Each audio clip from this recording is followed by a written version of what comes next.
Hello, everybody, and welcome once again to another SOS, this one being the 91st edition. I am one of your co-commentators here today and am, of course, joined by DJM98 as we are starting out the first round of Nessie Pools, going between Armageddon and Stinky Pickup, starting out on Tower Control Museum. How are you feeling about this today, DJM? I'm really excited to see how this first match of the day is going to go.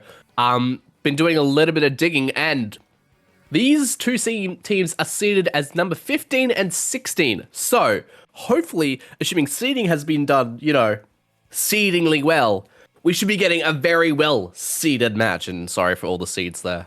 I might need to plant a few trees as we go into Museum de Alfonsino, but again, Museum doesn't have any trees in it, and then I'm thinking about it. Maybe they should invest in some. Yeah, Flounder actually removed all its trees too, so yeah, trees are not plentiful, but I am recognizing some of the players here. Armageddon, recognizing Kelpers, I know them very well, but also Kipu, who I'm pretty sure used to be on the old roster for Splatter Swim, along with Lewis and Genesis. Lewis and Genesis weren't on Splatter Swim, but they're on this Armageddon team. So very known players, and on the other side, of course, we got Stinky Pickup, Adapt, Yaru, Aleph, and Squeak. Also really notable players. So it's going to be interesting seeing this matchup. Of course, Tower Museum, and on a mode like Tower Control, it is very what's the word? It's very comp dependent. You're gonna want certain specials, and even from that, it's just you cannot deny the absolute monstrosity that is the Crab Tank. Like I would say, oh yeah, like Big Bubble is really good at protecting the tower, but Crab Tank. Crab Tank really, it's a really good special at the moment. Like a lot of people are recognizing how powerful and how controlling it can be, particularly if you set it up on a good place like the tower or like pretty much in the center of the map or up on one of the higher rotating areas.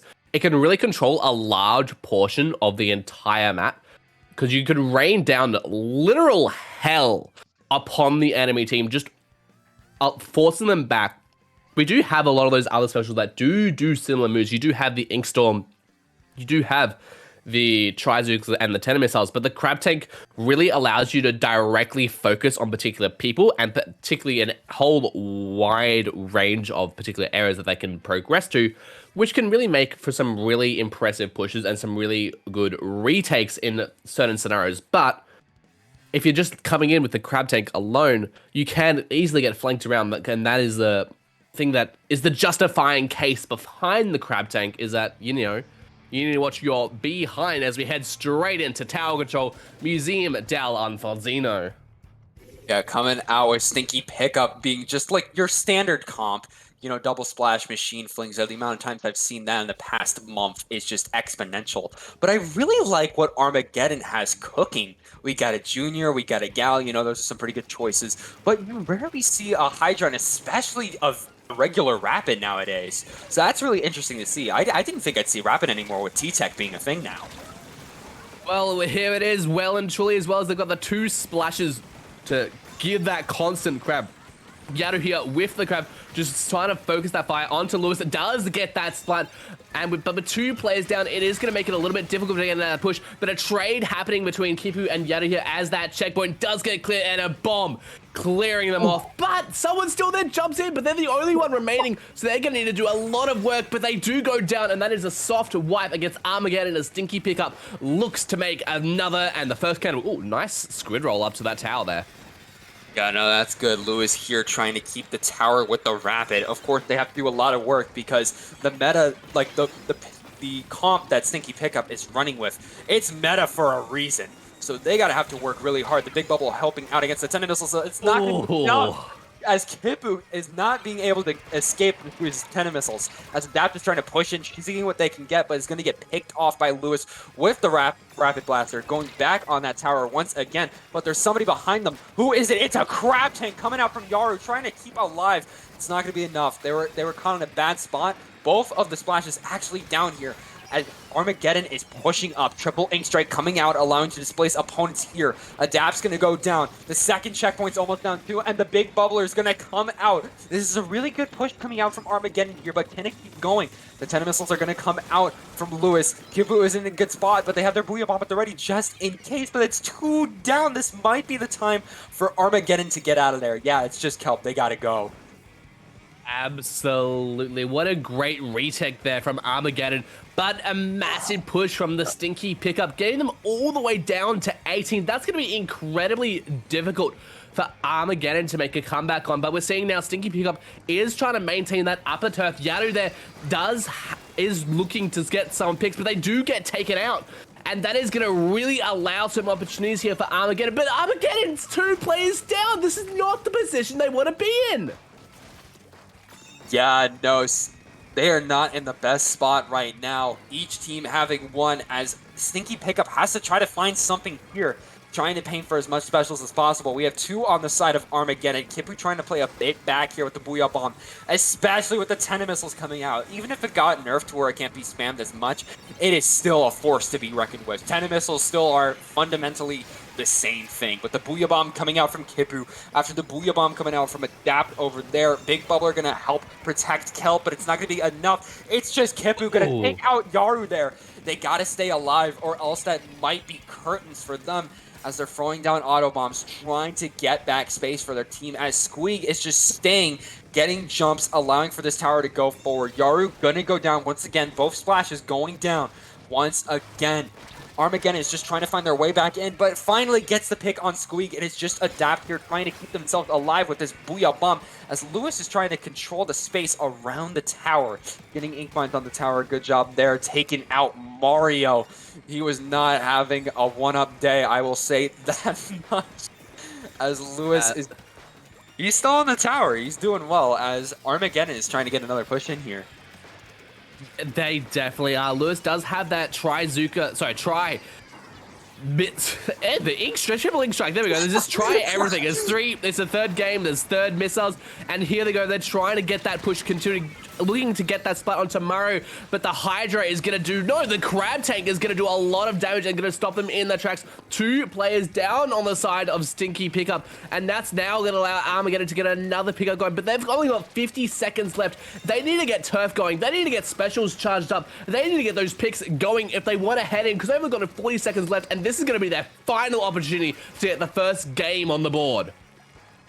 Yeah, no, this is Stinky Pickup's last chance in order to get this. If they go down here, that might just be GG's for this first round. Crab Tank coming out on their spinner as they're trying to push back as many members of Armageddon as possible. It seems to be working, as Armageddon doesn't want to push this crab, but the crab is gone now. 10 missiles are going to come out. 1 down on the side of Armageddon, but they have 2 specials. They have another triple ink strike and a big bubbler. Big bubbler going to be used here.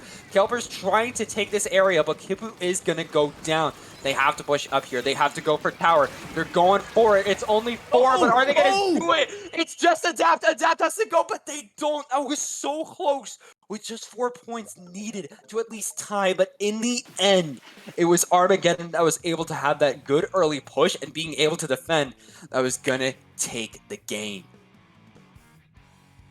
What a great start to round 1. I could not even see what was happening over on the field. There was just so much ink. Like there was the triple ink strike, and then the Booyah Bomb, like from all colors of the rainbow, that being just blue and orange today. But there was just so much turf, so much coverage at the end. You could not see what was happening. It really could have gone any other way. Yeah, no. It could have gone any other way. Easily, Stinky Pickup might have been able to push back in. They had the specials, but it just wasn't enough. And as you saw there, Kelpers decided to make a ride or die pick and just try to say, you know what? I'm just charging in and just trying to get that tower. If I get picked off, that might be okay. And in the end, they were able to pick off Squeak and be able to at least leave Adapt alone, allowing for them to take the win because Adapt was not fast enough to get back on that tower. But either way, we are moving on here to Rainmaker Flounder Heights.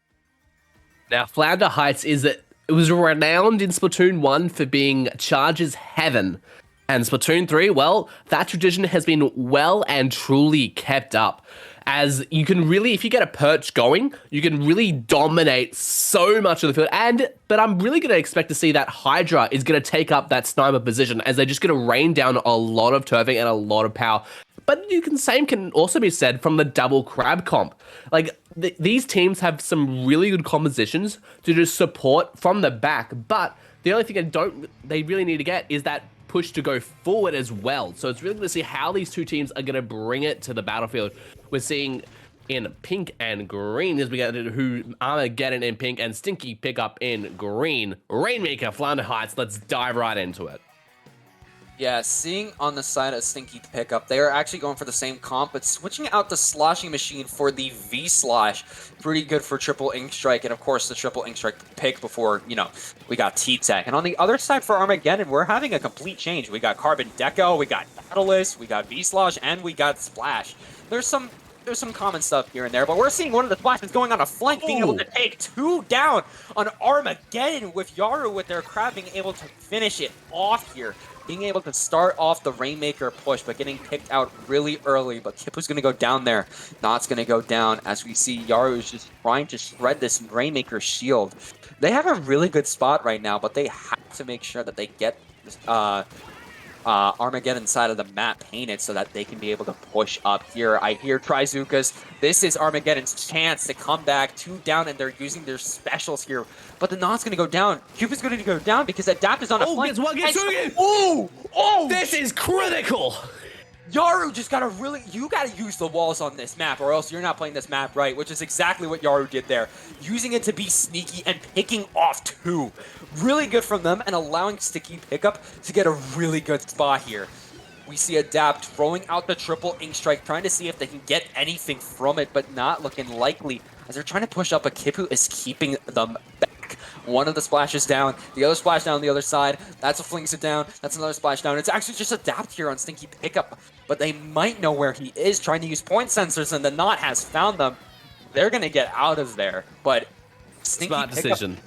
Yeah, Stinky pickup has a really good spot right now, but not before Kipu is able to pretty much tie the score. Oh, and the splat coming out from the carbon. That is really going to allow Stinky pickup to... Oh, no, so Armageddon to head straight. Oh, no, all the way down to 11, but gets taken out by the Slosher, setting Armageddon 3 players down, and now going to allow Stinky pickup to get a bit more turf, head into mid, and look to get those splats. The Slosher over here trying to get that splat. Does have that triple Ink Strike at the ready, but the Crab is going to push them all the way back and just looking to find any picks, but it's just really going to be a battle of neutral at the moment, right in the middle of the map of Flounder Heights. Yeah, as you saw there, you always have to watch the guy carrying the Rainmaker. You can never let them cook, because if they do, they get an 11 lead on you. As Stinky Pickup has tried to just find a way back, but 2 down on Armageddon might just be what they need here, but they're 2 down too. But Genesis is going to get picked off here as Adapt is trying to push up, trying to create something. They have a lot of zoning pressure as they might be able to do this, but Adapt is going to go down. That's their front line down. But Mario is going to try to get something here, but not going on the right side, but going to get picked off. Pretty sure that was by Mario. Yeah, they were able to get the pick on the Knot, trying to get something here. Crabtank is actually going to allow to get a lot, but the Trizuka, can the Trizuka pick it off? But no, the triple Ink Strike is going to try. But Genesis is going to go down, but that Crab was having a little bit of a hard time here. We see the Rainmakers starting to make their slow approach. That's going to be 2 down, 3 down on Armageddon. This is their chance. Lewis is going to try something, but they can't. But the Rainmakers get stuff by the Ink Storm. But that's going to be a wipeout. But the wipeout as well. What a great... They're just hiding, they're jumping up. They got the lead, but not enough to get the goal. The Slosher just raining down the bucket from above, and that's going to take them down. That Rainmaker, they're looking to slam dunk this now, but they're not allowed to get the little 2 more points down. Lewis stopping them again with the Slosher. They're not having any of this. They want this match to go 6-11 on the field. They've only got 1 minute remaining, and they're just looking to get that turf back. They're looking to get any opportunity they can. The triple Ink Strike is well going to push them back a little bit and allow Armageddon to get a bit more turf onto the field, but that Ink Mine is going to let them know where all of their opponents are. Yeah, no, as we see, one of them already going down to 10 missiles, 2 down the side of Armageddon. This is not what they want to see. They have a minute left to get it from 11 to 5. That is already a big ask. as they gotta go up against this comp too. They gotta go up against Sticky Pickup's comp, which is gonna be really hard to do. Trying to zone out, taking out the knot. The Rainmaker just trying to fire from the towers, being able to make sure that nothing is going to come towards them. Going to be 2 down on the side of Armageddon as more respawns are coming. But that's 2 down, Sticky Pickup. But there goes the splash. And it's just them, but they're actually opting to go forward, taking down Kipu with them. Can they take out Genesis? No, that might have not been the play, as that allows for Armageddon to at least get the Rainmaker. They could have zoned it out there, but of course, with everybody else gone, they were going to push up anyways. This is their last shot. Kelper's trying to come up here with the splash, trying to see if they can get anybody picked off. They got to get to 5, but are they going to be able to do it? The Adapt actually trying to go on that flank, hiding on that wall. Are they going to be able to get that flank in? We're just going to have to wait and see. The Slosher coming in. Can they? Yes, they do! Yes, they do! Adapt was able to hide on that wall and come out at the perfect time in order to take out Kelp and take that second game. And it is 1-1. Of course, it is play all free, but this third game actually matters now. Wow, that Slosher absolutely denied the Rainmaker at every single opportunity. It wasn't enough for them to stop them from taking the lead, but just being able to stop the Rainmaker so frequently, that is a skill to have. Yeah, no, being able to stop the Rainmaker so frequently, and you saw with Stinky Pickup, they were able to just pick off Armageddon enough to, even where they lost the Rainmaker at 30, they were able to get it back instantly, get the wipe on Armageddon, and just push up to get that crucial lead they so needed. But we're going to actually be moving on here. Mahi Resort, a divisive map, and it's going to be on Clan Blitz too, so, you know, it's a short map. It is. That is the thing that is probably people dislike about Mahi Resort the most, is how contained it can be. But the only thing about it can being contained on a stage, on a mode such as Clan Blitz, is that it really allows you to get clams quickly and absolutely head straight for that goal. So you really need to go, if you want to make a good push on this map, you need to have someone really focused on making sure that no one's breaking through, no one's getting those clams and heading straight to your goal. But you also need to be quite offensive, because as soon as you can get those clams, you can just go straight down that basket. You've got 2 main routes. You can head on Mahi to the goal, and you can really look at finding, do I want to go left or do you go right? It's really going to be a judge of which way do I have the least resistance and which way can I get there the quickest. That is the key thing about really most maps on Splatoon, is that it's very much in the moment which way and which methods are going to be the most effective. That's the main thing you're going to want to be thinking about here. With Mahi, there's really only, 2 ways you can go. You go left or you go right. There's no mid because, no midway to get into the basket because of how the map is structured. Actually, there is 1 way or 2 ways. Yeah, there's 2 You can either have the Inkjet or you can also use the Ninja. There are the 2 other ways you can get there, but obviously you can't throw your clams from them as we head into Mahi Resort. The score set to 1-1 between Armageddon and Stinky Pickup. Let's see how these 2 teams duel it out in Game 3. Seeing from Armageddon, another big comp shakeup. We're seeing the Flinkza coming out, Hydra coming out again, same thing with the Gal, but we're actually seeing the infamous C Jr. being very notable recently for just being the Ninja Squid killer.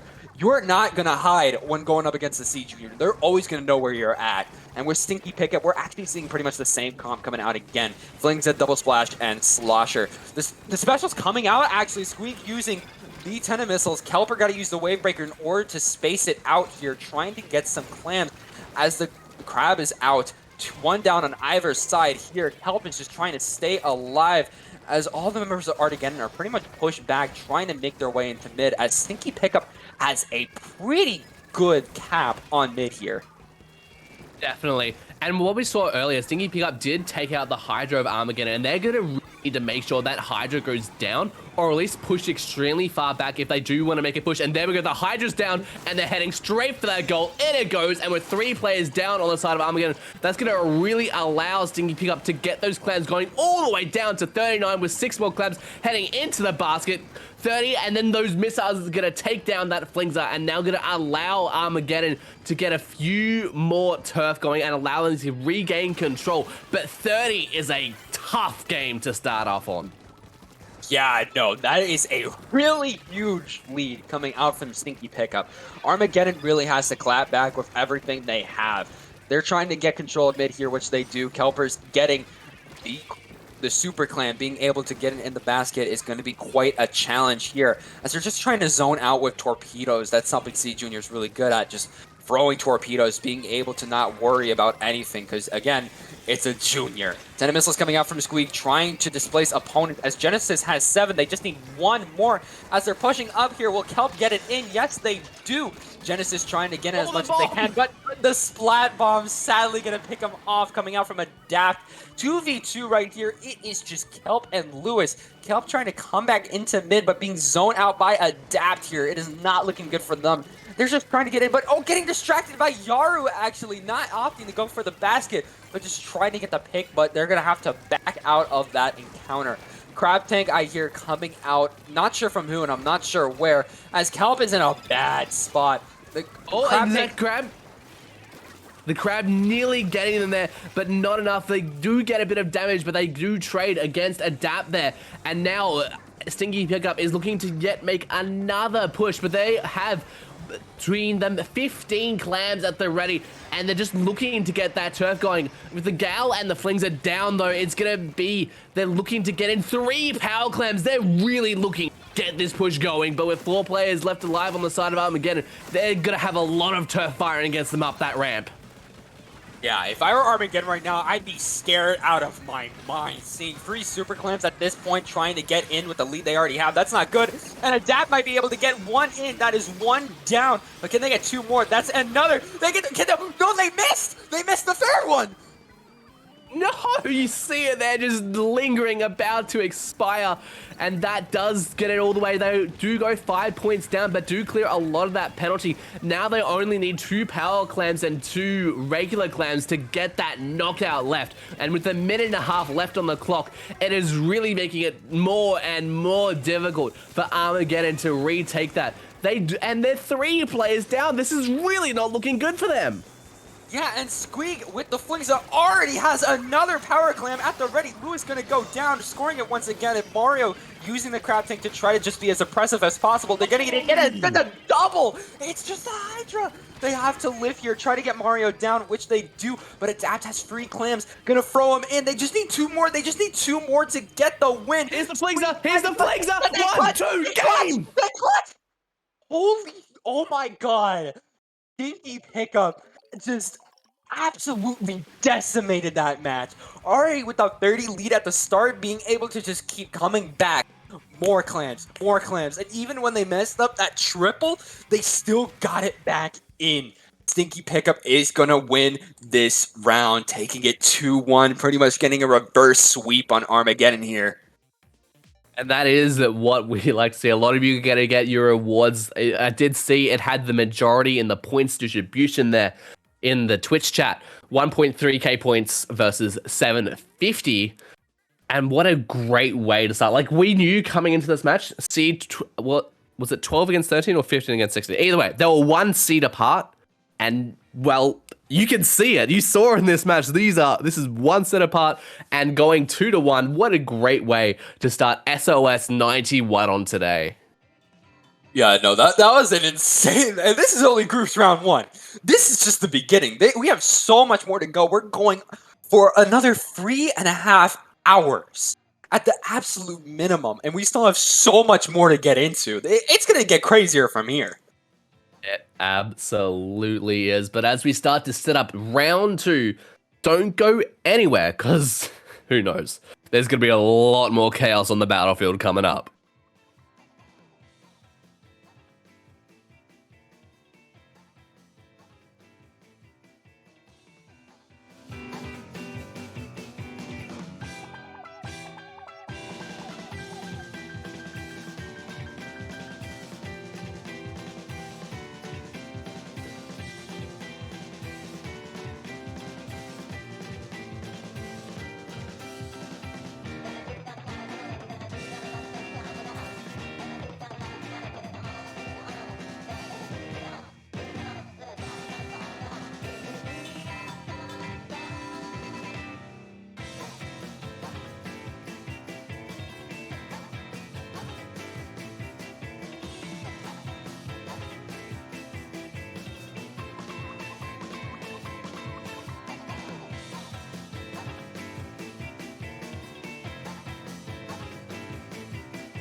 Hello, everyone, and welcome back to Swim or Sink 91. I'm DJM, and I'm joined in this lovely virtual room that spans the entire world with NM. How are you going today?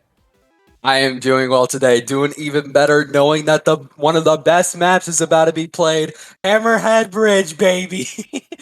I'm Look, I play Dapple Dualies. I play a beacon weapon. Of course I'm gonna love something like Hammerhead. It provides a good amount of use towards my weapon. It absolutely does. Hammerhead Bridge, definitely the. I'm trying to. What was this? I can't the factory map in Splatoon 2. Whatever that was called. It's the longest version in Splatoon. It's the longest map we have in Splatoon 3, and it is really tough if you do get completely wiped out, have no beacons. It takes a long time to get back to mid, especially on splat zones where that objective is staying right in the middle and is not going anywhere. Course for the lineups coming here, we actually have with the two teams here, both seeded Div 4 for Season 13 of Ludi. Make sure you keep an eye on that. We have the Grillers with Bosian, Cookie, Sigurd, Devi, and Owen versus Stargaze here. We got Squib, JB, Yeet, Snow, Avril, and RDB. So both pretty good rosters here. I know Devi has a formidable Hydra. I would be really surprised if I don't see some Hydra gameplay coming out here. Yeah, absolutely. And we did see in the last match how well a good placed Hydra can do some damage. Because in that literal last match, I forgot who won, but they couldn't make a push without taking out that Hydra. It really was a critical movement to making any sort of push. So Hydras can really have a large dominating field, especially on such a narrow map like Hammerhead Bridge. With something like Hammerhead Bridge, it's easy to just be able to push back.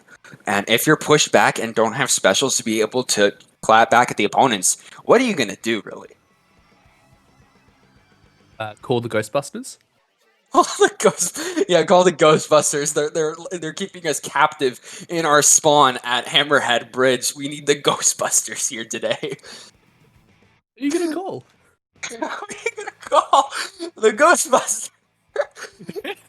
Because they'd absolutely come. What? How many years in the future is this? 3,000, 2,000, 1,000? They'd be still alive by then, wouldn't they? They'd be. They wouldn't be the Ghostbusters. They'd be like, what's the squid? What's the squid equivalent of a ghost? I don't know. Jellyfish? No, Captain. The Captain. Not the Captain. Well, not Captain anymore, but Cuttlefish. If you'd seen the end of the story mode, what he turns into. Oh yeah, true. Or maybe like salmonids. I don't know. Maybe, yeah, salmonids. The salmon buster. That's a lore. Oh, that's dark lore. That the ghosts of all the Inklings and Ocklings are coming to raid us. Oh god. That's a morbid thought coming up to this weekend. Yeah. Yes. That is definitely dark. Anyway, Bridge, probably not actually going to be a map that the Sabinoids will attack because, it's a little bit high above the water. But Hammerhead Bridge Splat Zones is very much as I said earlier, the longest map here we have in Splatoon 3. And it really takes that time to go back into the mid and regain control. What are some other weapons? We talked about the Hydra earlier. What do you think some other weapons can have a really dominating, or some specials can really dominating effects on Hammerhead Bridge zones? Of course, I'm just gonna skip back Splash because I'm just gonna brush over it because it's Splash. I don't even need to talk about it. But of course, some other things I would really just like to see some brand new weapons come into play. Of course, the chill season just came out. We might see some of those. There's some good ones. Snipe Rider, maybe we could see that, but we're actually seeing the Forge Pro and the T-Tech coming out from the Grillers, and on the opposite side of Stargaze, they do have the C Junior. Other weapons here we have an E-Meter, we got Machine, and we have Gluga. It's very interesting from Stargaze, and of course, Devi's Hydra coming out from the Grillers alongside 2 shots, 1 T-Tech, 1 V-Shot, and the Forge. I really want to make a point out to both the E-Leader and the Hydra, very much the longest range weapons of their respective classes, and it's really going to have a large area of control at pushing back the opponent. We're seeing that the Hydra already is making a lot of waves on the field, just constantly changing that turf back into their field, but with the triple ink strike is also going to push them back a little bit. Stargaze here with the early push is really going to make and push back the members of the Gorillas. Z-Tech is pretty much in the corner here, just trying to get paint and making sure they're not getting picked off, trying to hide here, but has to escape all of the C Junior's tools in its weapon pool, as we see torpedoes, wave breakers, the triple ink strike about to come out here right now, trying to paint the zone here, trying to see if they can get any picks. Not really going to find anything, but the Booyah Bomb is coming out from Devi, might be able to help paint the zone and push back the members of Stargaze, but we're just gonna have to wait and see here. But Owen is gonna go down. Devi and Cookie on that right side, trying to make sure that they play well here. Snow is gonna be able to push up here, but the Glugas are gonna go down. Another Booyah Bomb coming out, being able to successfully push back Devi and Cookie here. But Cookie has a Booyah Bomb. Yeah, no, I just noticed both teams have 2 Booyah Bombs. And Booyah Bombs are very good at flipping that zone, especially if you can coordinate them at the same time. It could definitely flip a zone like this instantly if it's not painted over. And that triple ink strike is again going to push away the members of Stargaze, allowing the Gorillas to get a bit more control onto that field. They've only got a few more points left until they flip the lead. But here we go. Here's that double Booyah, one pushing them back, one onto the zone, and that's going to flip it over, giving Stargaze that advantage and the Gorillas a penalty they need to push through if they want to get that lead going into their favor. Yeet being able to try to zone out here. Avril on the mid snipe point, trying to see if they can find anybody here, just trying to keep pressure, trying to make sure Owen isn't thinking about anything pretty bad for them, as Avril is just trying to keep eyes. They're doing a pretty good job at locking out the members of the Gorilla. Even if this triple ink strike is going to come out from Owen, it might not be enough, but that might be enough. Bosian getting the pick on Avril with the Trizuki here, trying to push up, trying to paint. The Booyah Bomb going to come out from both sides. Cookie's going to go down. Bosian has to live here, which they do, trying to push up on Snow. Didn't get the pick. Ooh, what a great flip. That flip was absolutely essential for the Gorillas, giving Stargaze a 55-point penalty. That's really going to allow Stargaze to have a bit more time, the Gorillas to get a bit more time going, as they need to clear through 50 points of penalty before they head, but they've only got 16 points left. Yeah, no, they are trying to shred for this penalty right now, getting to 20. Booyah Bomb going to come out from one of their members. They have a Trizuka at the ready, so Bosian might opt to use it here. Oh! Look it right to the face! That's gotta hurt. We just had the same thought there, but yeah, that has got to hurt. Devi gonna go down, but what was it to? Was it to the machine? 2 down on either side here. Just see Junior and Leader on the side of Stargaze. It is not looking good for them right now, as they're pretty much getting back. Bosian is going to be picked off here, but Avril does have their Wave Breaker ready. Just noticed this too, but yeah, they have a double Wave Breaker double Booyah too. Oh, Owen just gets picked off perfectly by Avril. Really good snipe from them. Such a clean shot coming up from Avril, and now that's really allowing Stargaze to get that opportunity to push forward. A minute left onto the clock here, and Avril here just really making the waves with that E-Leader and just pushing them, but Devi is going to also displace those members in the backline using that Booyah Bomb, but Special's going all over the field. And Gorillas is going to retake it into their favor. 40 seconds left. They're really going to need it. Oh, but 2 players down. 3 players down. One wipeout. Yeet. And the rest of the team making waves. And now they're pushing right up into the Gorillas' faces. They want to hold on to their zone. They want to get the knockout. And they've only got, the Gorillas have got 20 seconds remaining before the match ends, but they've got less than that if they want to not get the KO. And it's free down again. It is just Owen alive. This is spelling GG's, and yeah, that's gonna do it. Getting that wipeout was the nail in the coffin, allowing Stargaze to get that win there, taking that first match. What a that was such a solid ending coming out from the Stargaze at the end there, just absolutely dominating that end and pushing right up into splat zones on Hammerhead Bridge. That is really the thing that a lot of people dislike about this map. That map is that you can really push far and hard. But it was actually really interesting to see that we didn't see that into the final, like, 30 seconds of the map. Normally, you see it a little bit earlier, but both of these teams were being a bit cautious. They were playing it a little bit safe, and that would allow for that good back and forth there. But then just at the end, the Stargazers are like, no, we have so much control at the moment. We can risk it. We can push. And it worked out for them. It worked out for them really well there, being able to push up into the enemy's base, getting all the picks that they really needed to get in order to push back Grillers and make sure they weren't doing anything. And getting that second pseudo knockout not pseudo knockout, but pseudo wipeout just pretty much spelt GG's in the eyes of the Grillers. They weren't doing anything after that. But of course, we're moving on here to Tower Control Surgeon Shipyard. Of course, people might not like Hammerhead Bridge like I do, but I think everybody has at least a favorable opinion of Sturgeon. Yeah, Surgeon is definitely a popular map that returned from Splatoon 2.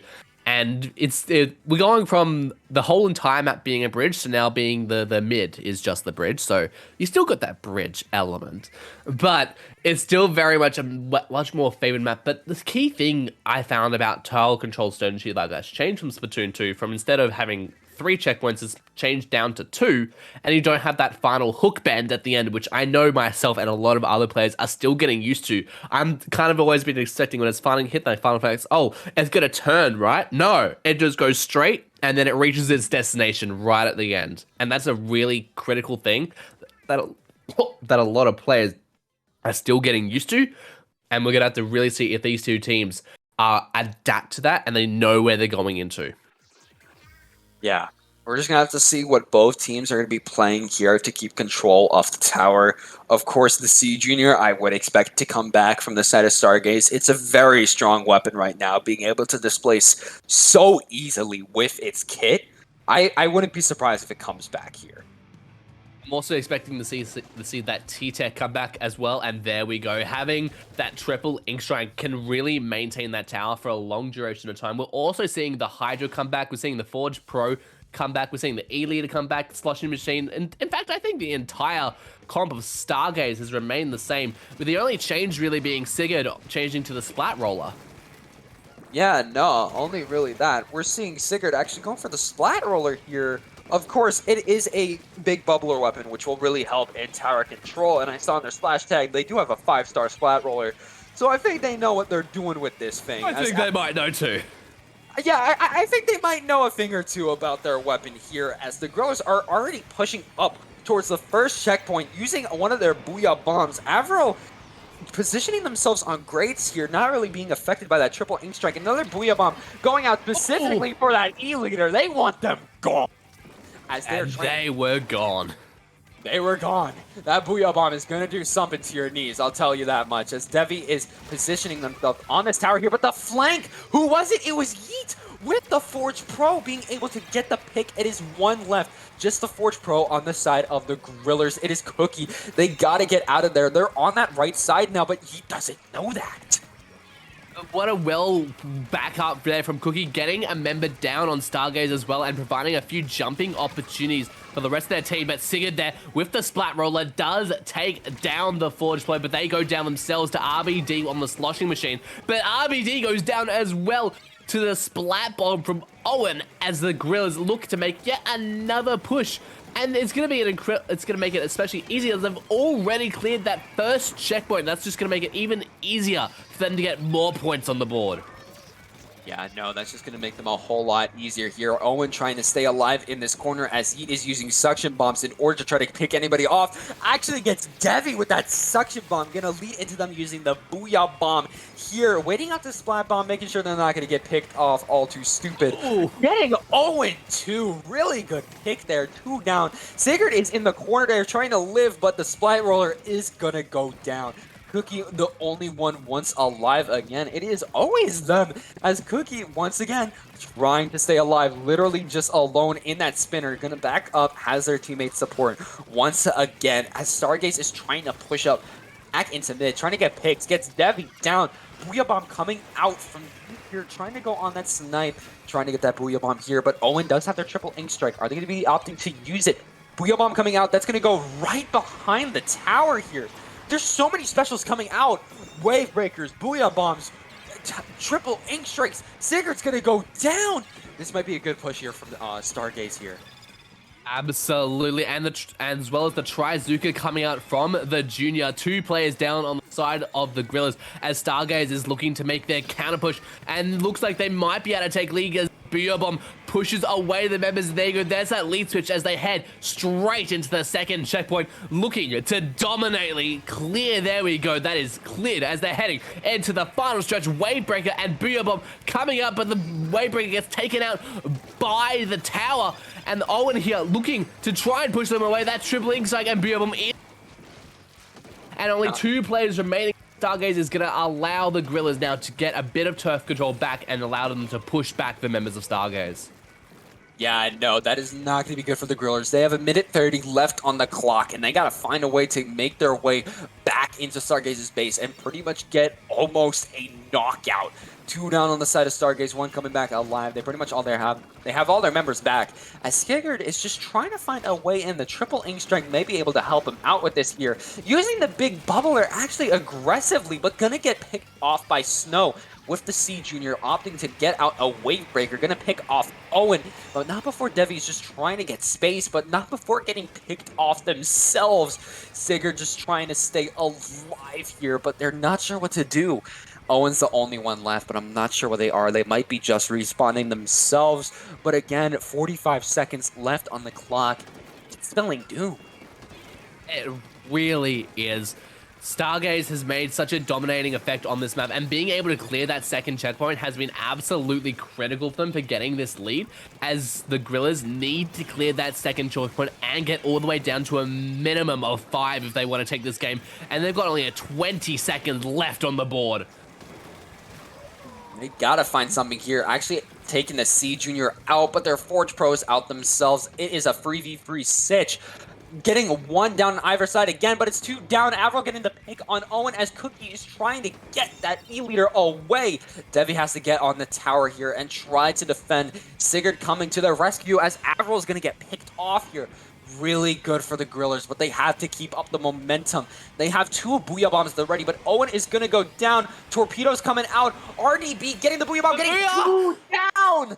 And that is going to be Stargaze's win, pretty much taking this set. But again, it is a play all 3. So they still have 1 more chance to make sure it's not a knockout.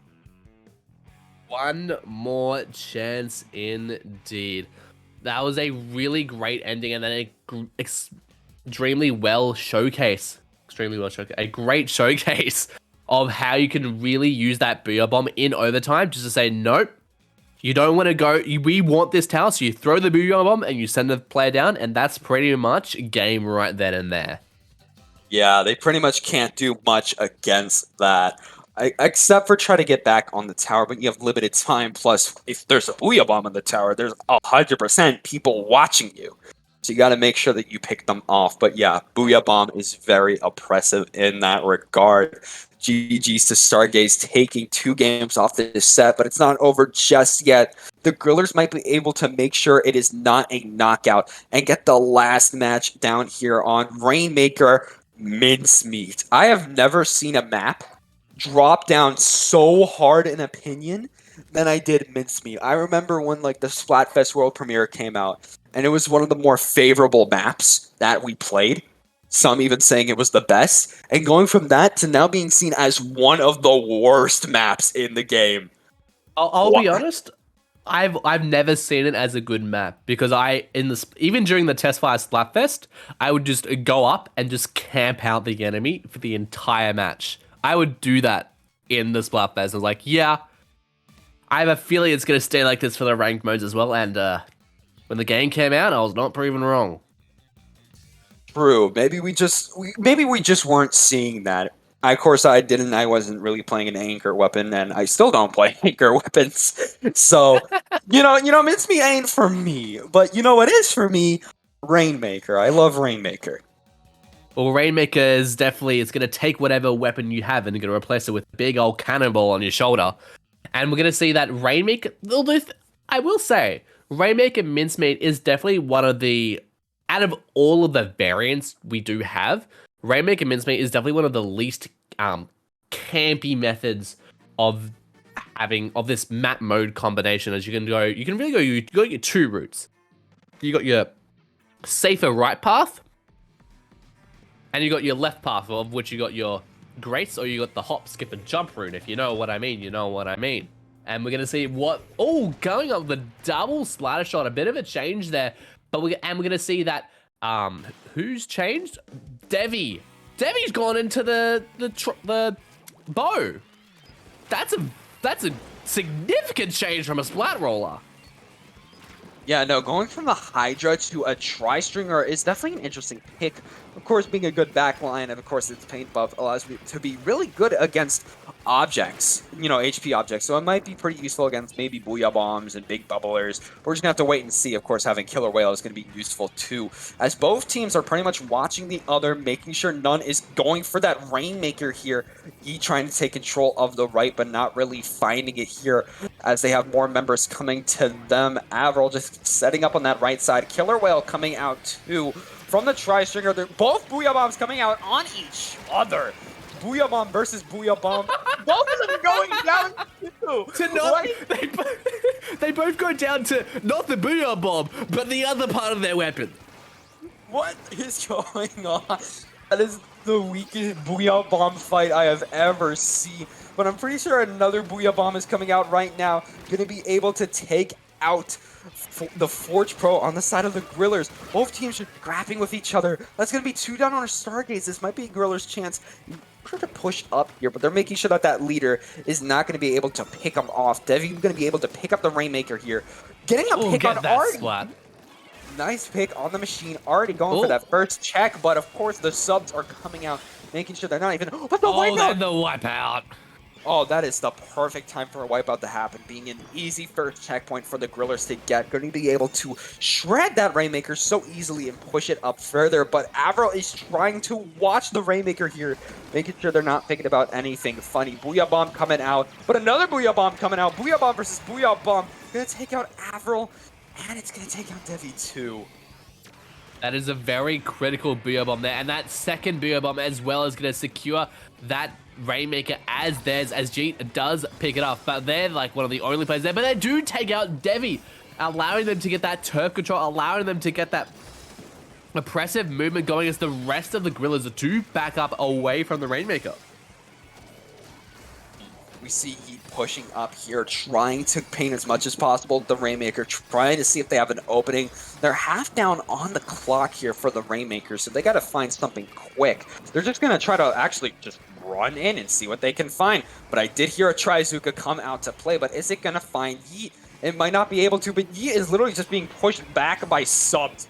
Now Special's coming out with the triple ink strike. Owen is making sure they don't have anything going for them. Booyah Bomb coming out. Oh, close! Look, I don't know what got them. Either, but that's not enough as Snow is just boom. Then, and getting that trade at the end with using a great use of the splat bomb at the end there. Now Stargaze needs to look at grabbing that if they want to have possession of the lead. And with the play, getting shut down by Yeet of the Googler Julies as they looking up and they grab the Rainmaker with 2 players down. No, they get shut down just shy of the lead. That's not good. They have just a little more as Cookie's just trying to shred the Booyah Bomb. They only have just a little bit more, but the double Booyah Bomb might be able to shred the pop. Can they just run enough? They need 2 more points, but they get stuck on the block. That's not good. The Grillers have home field advantage. It's going to be really easy for them to defend. They literally just need 2 points. They so close, yet now they're getting pushed away so far. That triple ink strike is going to really push away the members. And there we go. The Grill. Wait, no! Stargaze grabbed it again! Yeah, but not enough still. And it's just Avril left alive. 5 as they are in mid, waiting for their teammates to come back. The Rainmaker is not popped yet, so they don't gotta worry about it so far. Avril just trying to paint. It is not looking good. They have 45 seconds left on the clock, and they literally just have to get 2 more points. I'm surprised the Grillers is opting not to pop it here and just try to defend that area instead of leaving it just right there. I think they're probably preoccupied with all the chaos that's happening on the field. Arvel getting caught between a lot of turf and a lot of bombs and a lot of specials. They grab the Rainmaker, they jump the hub, they get the wipeout, they get the lead, and then we go heading straight for the goal. No, the splat bomb takes them out just shy of the goal. Yeah, no, but as you saw, since the Grillers didn't get the Rainmaker out of that area, that was their ultimate downfall. Being the wipeout, being able to easily get Stargaze the lead, as it's just 2 left on the board, and there's somebody behind Devi, but then they get the pick. They get the pick on Bosian, and the Glugas are going to end out the set, allowing for Stargaze to 3-0 the Grillers. That was an insane final set. It was so close. They just had to get the Rainmaker out of that right side, but they didn't. And that was their ultimate downfall. It really was, but still an amazing set there between the two teams. And yeah, Stargaze taking all 3 of these maps is gonna absolutely put them in a good standing at looking to move up in the world into the higher brackets. Hopefully, is what they're probably aiming for here. They're probably hoping for the higher brackets, but that is going to do it for that round 2. Really good sets, as always. I did promise we're going to have some more hype, and that was still hype too. We saw a lot of Booyah Bombs, a lot of Wave Breakers, a lot of back and forth, and just that final match was enough to just, wow. That's all I really have to say. It really was absolutely a great set, and two sets in, and they're 2 great sets already. And we got, I'm so hyped to see what our next sets are going to be. That's only gonna get more impressive. Well, I assume it's gonna get more impressive here on out. Don't go anywhere, guys. You're watching SOS 91.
Hello, everybody, once again, and welcome to the final group round for SOS 91 here. I'm, of course, once again NM, joined here by DGM 98, as we are watching this third match about to unfold between Xpresso and Mysterial Ultraviolet Garfield.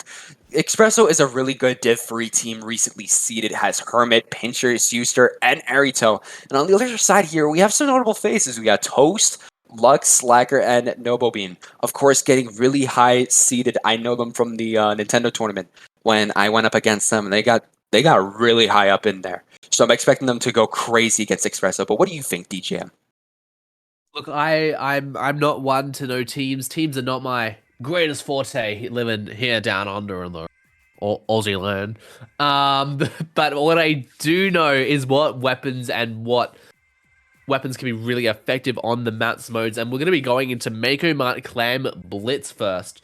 And I think the key thing about this, I've been seeing a lot today. The Hydra has been making a lot of waves recently. And I really think Mako Mart on Clam Blitz is a really good advantage, good demonstration of how well a Hydra can control a large painting field here. Yeah, no, it might be really good to have a Hydra here on Mako Clams. Of course, the Booyah Bomb is another thing, just being super oppressive. We've pretty much seen every Booyah Bomb weapon under the sun today, except for the Arrow Spray. But that's the Arrow Spray. Yeah, if we see an Arrow Spray, I'll give you a standing ovation. I promise you that. Well, let's see what we got cooking from either team. MVG coming out with the heavy. We haven't seen the heavy quite yet. Okay, we have got some comps to go into. We have both teams coming out with the splash, but on the side of MUG, I'm just gonna call him Mug. We do have the machine, we have the C Junior, we have heavy, which we haven't seen, which is gonna allow for double wave breaker. But on Xpresso, we have a V brush, tri-stringer, which allows for double killer whale, and the bully squelchers. And that heavy also has a lot of run speed applied to them, so expect them to be making a lot of distance as they're shooting down hell from above. Nob here looking at with that crab 1v1 against Pincher, but that splat bomb as well is going to take down that crab early. And the Booyah Bomb as well is going to push away the members of Xpresso as Mysterious looking to get an early push going. Oh, the big brush looking to maybe get a little thing going, but no. The basket of Xpresso gets broken and Clams head straight in. Yeah, no, that's going to be Clams going straight in, going down to 56 as Arito is trying to defend, but doesn't quite get it, getting picked off themselves as Toast is trying to get up here. Even if their splash is gone, they're going to fight Hermit, being able to take a trade on them as Zuster is just trying to defend as much as they can, using the wave breaker to at least distract the members of Mug here, but they're still getting Clams in, getting down to 35 at the start. Don't think they're going to get any more here, but still, that's a really solid lead coming out from them. That's the position you want to be starting off, going into Mako Mart Clam Blitz here with Mysterious getting that early lead with a minute and a half only down on the match. Mysterious really needs to look at getting and dominating here as Xpresso. They want to get some points here on the board. They haven't scored anything yet, but with 3 players down, this is going to be an opportunity. But the Sloshy Machine coming out with the flank. Arito are managing to avoid that, but that is really going to delay Mysterious and getting that push going. Toast still alive, distracting all the members here on the field. But now Mysterious they still have a lot of turret control on the field, and that's going to allow them to easily regain control of mid. Yeah, no, that's just going to allow them to easily take control back as Hermit here is just trying to paint as much as possible, getting Clams to Zuster, trying to get in there, getting some Clams themselves, trying to see what they can do. They do have a killer whale at the ready, so they might be able to play off with it here. Inkbrush, of course, being well to play off it because they can just rush in with the killer whale and be able to get damage. Trying to see what they can find, but they missed. Oh, Tyson! Oh, they got it. They got it. Okay, they got it. They're saved. The little Mario jump at the end did save that clam there as Tyson comes in with some extra spicy clams here. But with Tyson being the only one left alive, they're going to back up. They're going to try and avoid that Explosher using those squid rolls to avoid any form of damage there, and is now going to allow themselves to get back. And that's a really good move to be in, allowing them to regain some of that turf control and not allowing Mysterial to head straight for them, as well as getting down Nobbin. Yeah. Getting down that splash is going to be very useful. That's going to be less crab tanks on the field for a little bit. When Seuster wasn't able to outrange Lux with that heavy, Hermit also having to run back too because they have one of the shortest range weapons in the game. They can't fight that for anything. As we see Mug trying to push up here, 2 down on the side of Mug though. They're just trying to get clams in as they get wiped out. This is Xpresso's chance to be able to take space in the mid of Mako Mart and try to build a super clam here. What they did before in that area, I saw they had the power gland, but they missed, and that was an absolutely great denial, shutting down Twent. They could have been down to 15 points, so what a great shutdown from Xpresso, as now they've made the counter push, they've cleared their penalty, and they're getting more. They're 2 clams away from lead, but with 3 players down, another superb defense coming out from these teams, stopping them at a hair's breadth from the lead. This is insane. Last minute on the clock, and both teams are super close. It's literally whoever breaks a basket next wins this match. As we see here, Lux trying to set up, trying to push back Seuster. They're trying to push up here, get Seuster down with the Wavebreaker, getting the goal. Going down to 31. They're going to get more clams in here, getting down to 16, but can they get any more? Getting 13 down too. It's pretty much just toast in their base, just trying to cause havoc, but they're going to get. They've got the pity clam. Yeah, no, they've got the pity clam, but they don't. They're too far away. But now they've got 10 seconds left on the clock, and they do have 2 power clams at the ready. And that crab from Pitcher is gonna, and the killer whale, and they're pulling out all the stops here. Inkrush goes down, however. Basket gets broken. The power clam's there. Pitcher goes and grabs it, but with all eyes on them, they're going to be taken out, and overtime is ending, and the basket is closed with a wipeout to secure the deal. That was really close there. Xpresso missed their initial shot, but Schuster was right there being able to get it in, but they just got picked off way too quick. It was just the splash left alive. They had no clams, and they were in no position to take back the power clam, letting Mug take the first victory here on Mako Clams. Mug really knew. They fired all that attention onto that final basket, because that final football, because they knew. I don't know if it was if that football got in, it would have been a lead, but if not, it would have been like 1 or 2 clams shy of that. Yeah, no, it would have been really close. Firing all that attention on that football is the only way they were going to win that match, and win that match they did. They were able to win that match, being able to pick off the members they needed to easily, making sure that that last push wasn't what was going to happen there. As we were moving on here to Splat Zone's Inkblot Art Academy, of course, just like the previous map mode we saw, this is a classic one that people might know from Splatoon 2. How do you think this is going to play out here? I like to say this every time I head into Splat Zone's Inkblot Art Academy. Splat Zones is the only variant of Inkblot Art Academy that has, you know, the center part, almost the most iconic part of this map, and it's just not existent in any of the other ranked modes. And I find that extremely interesting. But it also makes for a lot more interesting zone, as you've got to go completely almost around that entire pillar. And if you do manage to take control of the top, you have a lot of control on the field, and it's probably the most highly contested spot in this entire map. Yeah, no. It is going to be really contested, especially with some weapons really like to get that top area. Really going to want that. So we're just going to have to wait and see on what happens here. Of course, what they're both, picking in their comps, how they're going to play. We're just going to have to see. What's Mug going to be cooking? We got Splash, Siege, and of course the Explo coming out. Really good Splat Zone's niche. That is going to be able to cause some havoc, but not as much havoc as the double splash on the side of Xpresso might create.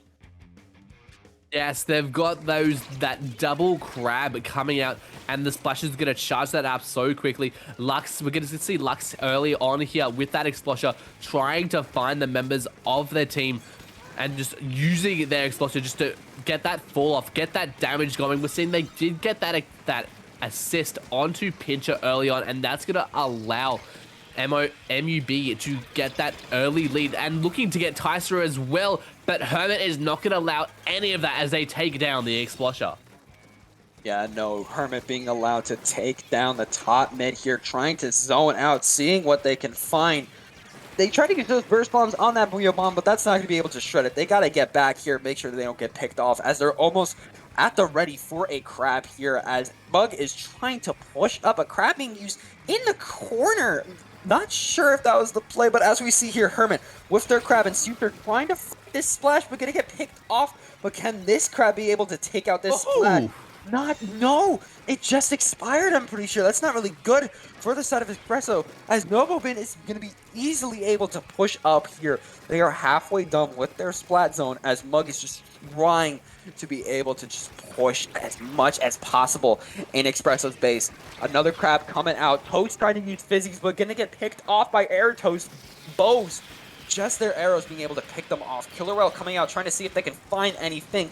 And the Crab Tank coming out, trying to get what they can, but can they do it? There's just too much turf happening onto the zone right now, but MUB just has that extra hand. But now with Aeroto being the only one remaining, that Tri-Stringer does not do a lot of turfing power at the head into the final few seconds of this match, and that is game 2 going to MUB. Yeah, no, Mug gonna take this set pretty much, but can Xpresso try to get at least one game to make sure they're not wiped out? They really need to get that final game going, and it's going to be interesting to see as they get ahead onto Tower Control Hagglefish Market. Very much it's probably one of the most... Hagglefish Market is by far one of the most balanced maps across all modes. Probably similar terms to Flounder Heights, and the fact that it allows for a lot of teams just to get that comeback going. It allows for a lot of teams to be able to push back effectively. Of course, Hagglefish Market is definitely a more balanced map. I don't really know anybody who just generally hates it. But of course, Tower Haggle is going to be definitely interesting to see, just because Tower Control is Tower Control. Of course, again, crabs are definitely going to come out here. Maybe we'll see one or two big bubblers, but of course, crab is just very oppressive. So I'm not sure if we're going to be able to see any of that here. Yeah, it's going to be quite interesting to see. We're probably likely to get to see some more of those Booyah Bombs come out. They're a very popular pick of the day, as well as probably some of those Wave Breakers, just to throw them on tower or near tower, just to let the team know, hey, this is where the players are, and just make them do a little bit of hopscotch. Hop squid. I guess it's hop squid, hop fish. That kind of works for Inklings and Octolings. It kind of works. Yeah, it works either way. You know, hop squid, hop octo. I don't know. Whatever's your fancy, you know. Oh no, Octo 8-step. That's perfect. Yes. Yeah, Octo 8-step. Yeah, literally. All right, let's see what these two teams are going to bring into Tower Control Hagglefish Market.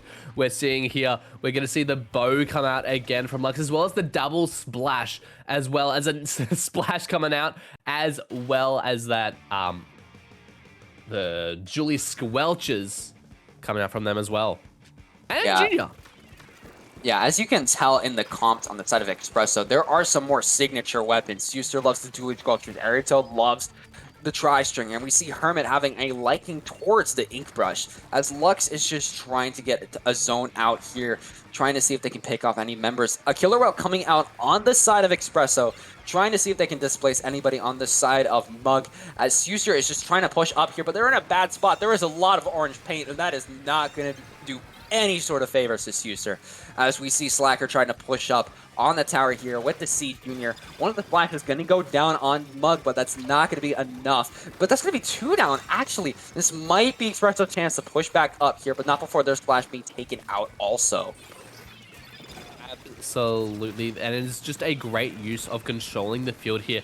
And now we're seeing that Mug over there is controlling the mid, but Tyster getting that splat onto Nomabin is really going to allow them to get a bit more control here over the mid. And we're starting to see that now. They're getting that turf around the tower, but they just need to get that little bit of extra security near it so they can get that tower pushing. No team has really made a solid push as of yet as Tyster hops onto the tower, looking to find some players. Killer Whale coming up from the side of Mug. But there we go, 2 players down, and this is now the opportunity that Xpresso needs and what they've been looking for this entire set. Yeah, no, this is what they have been looking for, but they got to make sure they get more in here. Suser being able to take down Toast, trying to see if they can find anything else. That's going to be 2 down on Mug. They got to shred this checkpoint, but who is on tower? Nobody, but they get on. Yeah, they get the wipeout. They're getting on tower. They are setting up here. Going to be able to take that first checkpoint, and Erito actually has their Killer Whale at the ready. Might be able to use it right after Hermit's going to do a double Killer Whale, maybe. Wavebreaker also coming out. They have a lot of displacement tools here. Crab Tank, double Killer Whale, Wavebreaker going to be used very easily to take that second checkpoint as they're moving on to the third. There's not much that Mug is doing, but the Crab Tank is coming out, trying to displace Erito, trying to get them down. But Erito is going to back up here, 2 going down on the side of Xpresso. It is just them and Hermit. But I'm not sure where Hermit is. They've just, there we go, they're backing up over to the top, using that ink brush to quickly get away to safety, and that is absolutely what they need to do. If they got taken out, that would have been that charged up special going down to only half the amount of points they needed to charge it up. So what a great decision there from Hermit to back up there, and now that's going to allow Xpresso to get a bit more opportunities to get another comeback going. But they're 2 players down again. Hermit here looking for the flank, just staying out of range of that wave breaker, which is going to allow them to possibly get that flank onto Toast going, but no any of that happening, taking them down. That was really depressing. They had to wait quite a while to get that flank because of the wave breaker, making sure they weren't caught, but in the end, they weren't able to get any types of picks. Nova been trying to fight the other Crab Tank with their Crab Tank, and another Crab Tank actually coming out on the side of Mug, as Novabin is trying to push up Scuster, making sure they're not thinking of anything funny, as they just have to play life here, trying to pick off Scuster. Can they get the pick? But no, they're going to fall, and the Toxic Mist Killer Whale combo is going to do them in. What a great combination to just absolutely, the Toxic Mist just say, hey, you're not going anywhere.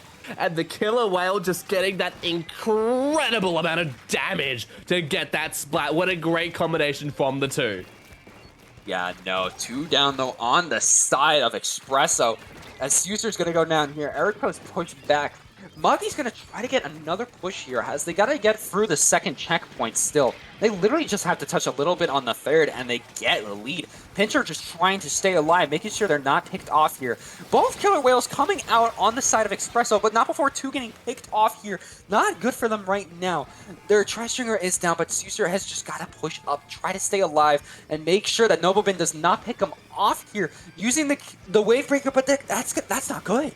The slap bomb! The slap bomb gets them down, and they stopped! 2 points shy of the wipeout! 30 seconds left on the clock. What a great defensive move from Xpresso. That might be the game right there. What the splat bomb? Just being able to pick off 3 of them. That was literally a blink and you miss it moment. It was like everybody was alive, and then boom, it's just 1 left, and they were picked off 2, and that might have just done them in. Oh my god, but they're going to get a Crab Tank on the tower here. This is their last hurrah. If they don't get this, it is GG's. Pincher using their Crab Tank at the last possible second, trying to pick off anybody they can. Killer Whale coming out too, but before Lux is going to use their Killer Whale. Killer Whale versus Killer Whale coming out here. Lux got to get back on that tower, but the Toxic Mist was going to do him and getting picked off, but it's just Nobobin and the wipeout. Oh! Xpresso is saying, you are not going to get a 3-0 on us. You are getting a 2-1, and you are going to have to live with it. What a game. After seeing those first 2 games, I was Xpresso, I'm slightly concerned for you guys heading into third game, but if this wasn't a play all three, we would not have seen that. And what a great set that was, and final game. Absolutely wild what we just saw there, being able to just hold the clutch and making sure that they were not able to get the sweep on them. Really good stuff coming out from Xpresso at the end there. But that's actually the end of the group stages. But make sure to don't go anywhere, as just after this, we're going to be moving on to the Great White Bracket. Absolutely, I am so excited of what we're going to see there, but you're gonna have to wait a little bit of time before we head into that. Guys, oh, you've seen the matches we've had today, you've seen the hype, you've felt it. Oh, now we're heading into the Great White. It's only gonna get more spicy from here on out, guys. Don't go anywhere. This is SOS 91.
Hello, everybody, and welcome to SOS 91. Now in the Great White Bracket here, the best of the best coming out. I am Ninstar123, otherwise known as NM, and I'm once again joined by DJam as we are seeing Tuki to a Div 1 team proving to be really formidable, going up against the Jenna Ortega fan club.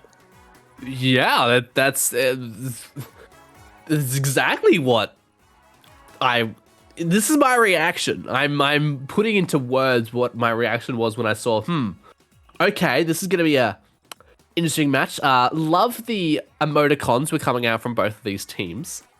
And it's gonna be really interesting to see how this game is going to play out. And now, yes, if you're unaware, we are in the Great White Bracket.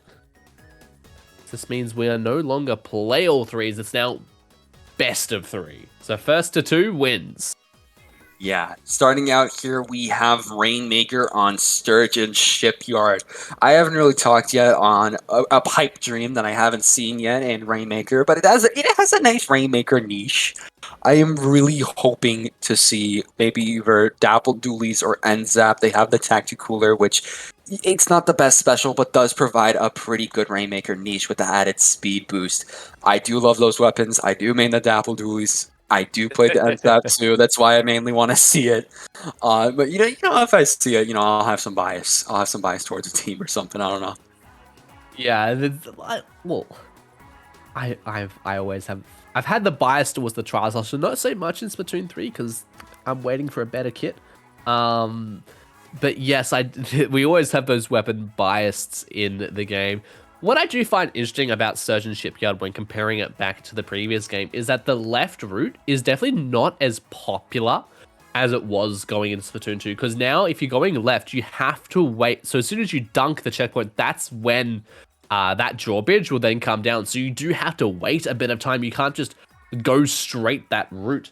You got to clear the checkpoint, then wait like 10 seconds for that drawbridge to come down. Then you can make your final push. So going the right route has definitely become a lot more popular going into Splatoon 3, which is quite interesting to see that change of perspective and how this map is played. Yeah, it's literally mainly because of just how the spinner works and that you have to wait for it now. It's just less favorable. With the right route, you can go into it immediately from the spinner in mid, get that in, and just push up from there. But of course, because of the more favorable route, in Sturgeon Shipyard, you don't really see much pushing happening after, say, like the checkpoint. And if you do get that push after checkpoint, you pretty much got the win. Yeah. That first checkpoint is absolutely critical in making any sort of offensive going here on Rainmaker Sturgeon Shipyard. And I'm finding it very interesting. It's a bit of a war in the channel points predictions between who's going to win. I saw a lot of points go towards the Jenna Ortega fan club. I literally just pushed back just then. Go get your votes in if you haven't already. You wanna spend some of those points if you want to get them. Yeah, I'm seeing a lot of stuff going in Tuki too. But of course, do you guys not stand Jenna Ortega from hit TV show Wednesday? Come on, guys. I started watching it last night. Saw the first 2 episodes, like, this is more interesting than I thought it was going to be. It was interesting. I only dug into it because I was like, yeah, it's Tim Burton. Why not? It was interesting. No spoilers, please. I won't spoil it. I watched it in like one sitting because I needed to watch something while eating a big pasta dish. It was definitely a good romp. It'll have you on the edge of your seat. Trust me, it's good. That's probably. I'm still in shock over the Jenna Ortega fan club.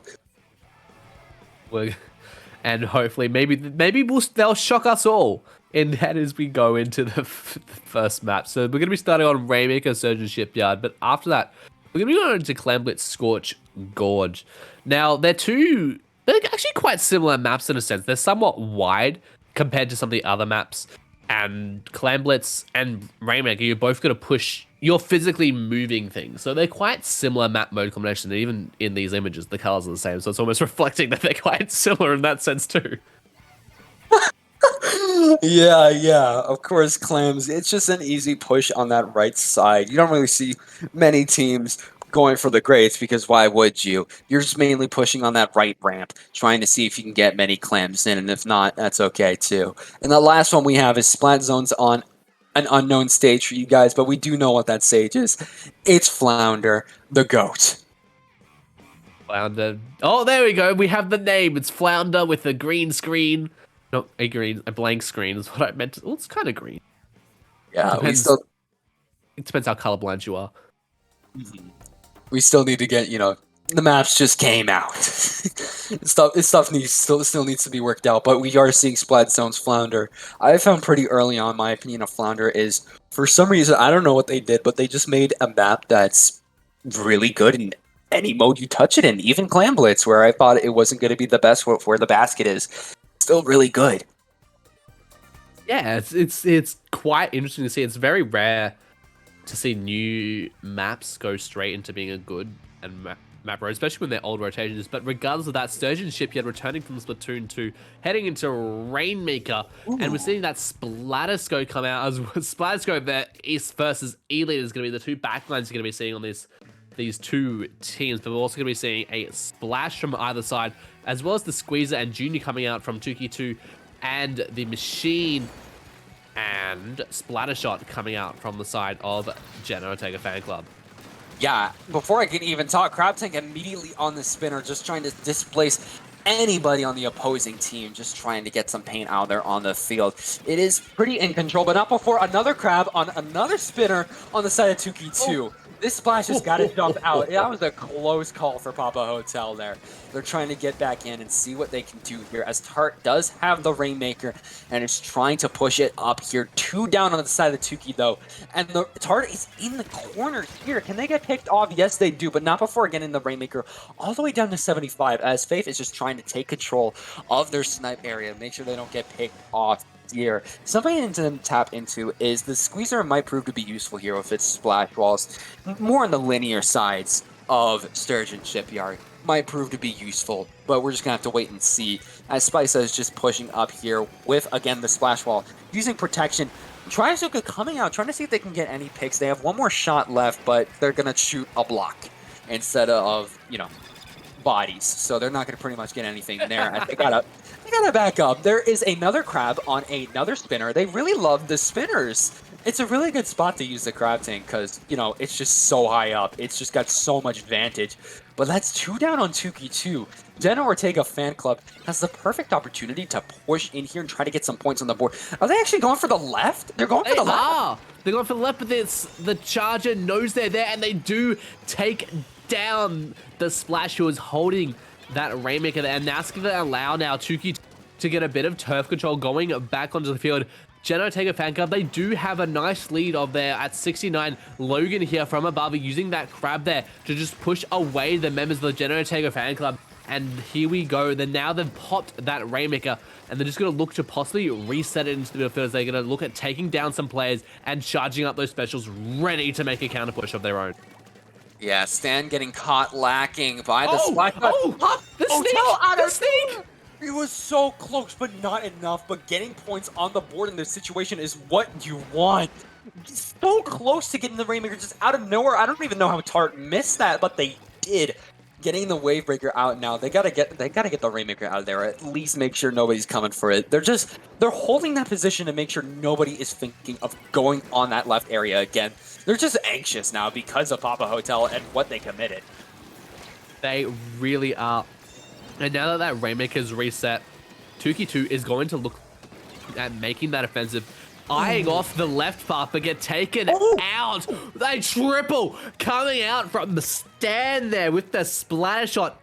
Incredible showstopper right then and there. Yeah, it's just Logan as they're going to jump back now. The Inkvac wasn't just in time. It was just like a little far away from the Rainmaker, so that Stan was easily able to pick it off. The Junior going down, 2 going down on the side of Tuki 2. This is another chance for Jenna Ortega fandom to come in. It's just Logan here trying to use the Crab Tank to get Stan, but gets picked, and Spara gets the checkpoint. They grabbed it from under their nose, and there we go. They've Jenna, Ortega, Flying Club have secured that first checkpoint, getting a few more extra points onto the board as well. And they're just constantly still getting those picks there. Papa Hotel and Faith there onto that checkpoint, but now with Papa Hotel, the only member remaining, they're now smartly deciding to back up, but then getting caught out by 2K Logan up there. And just getting absolutely shut down as there's 1 minute left onto the clock in this Rainmaker game. Yeah, no.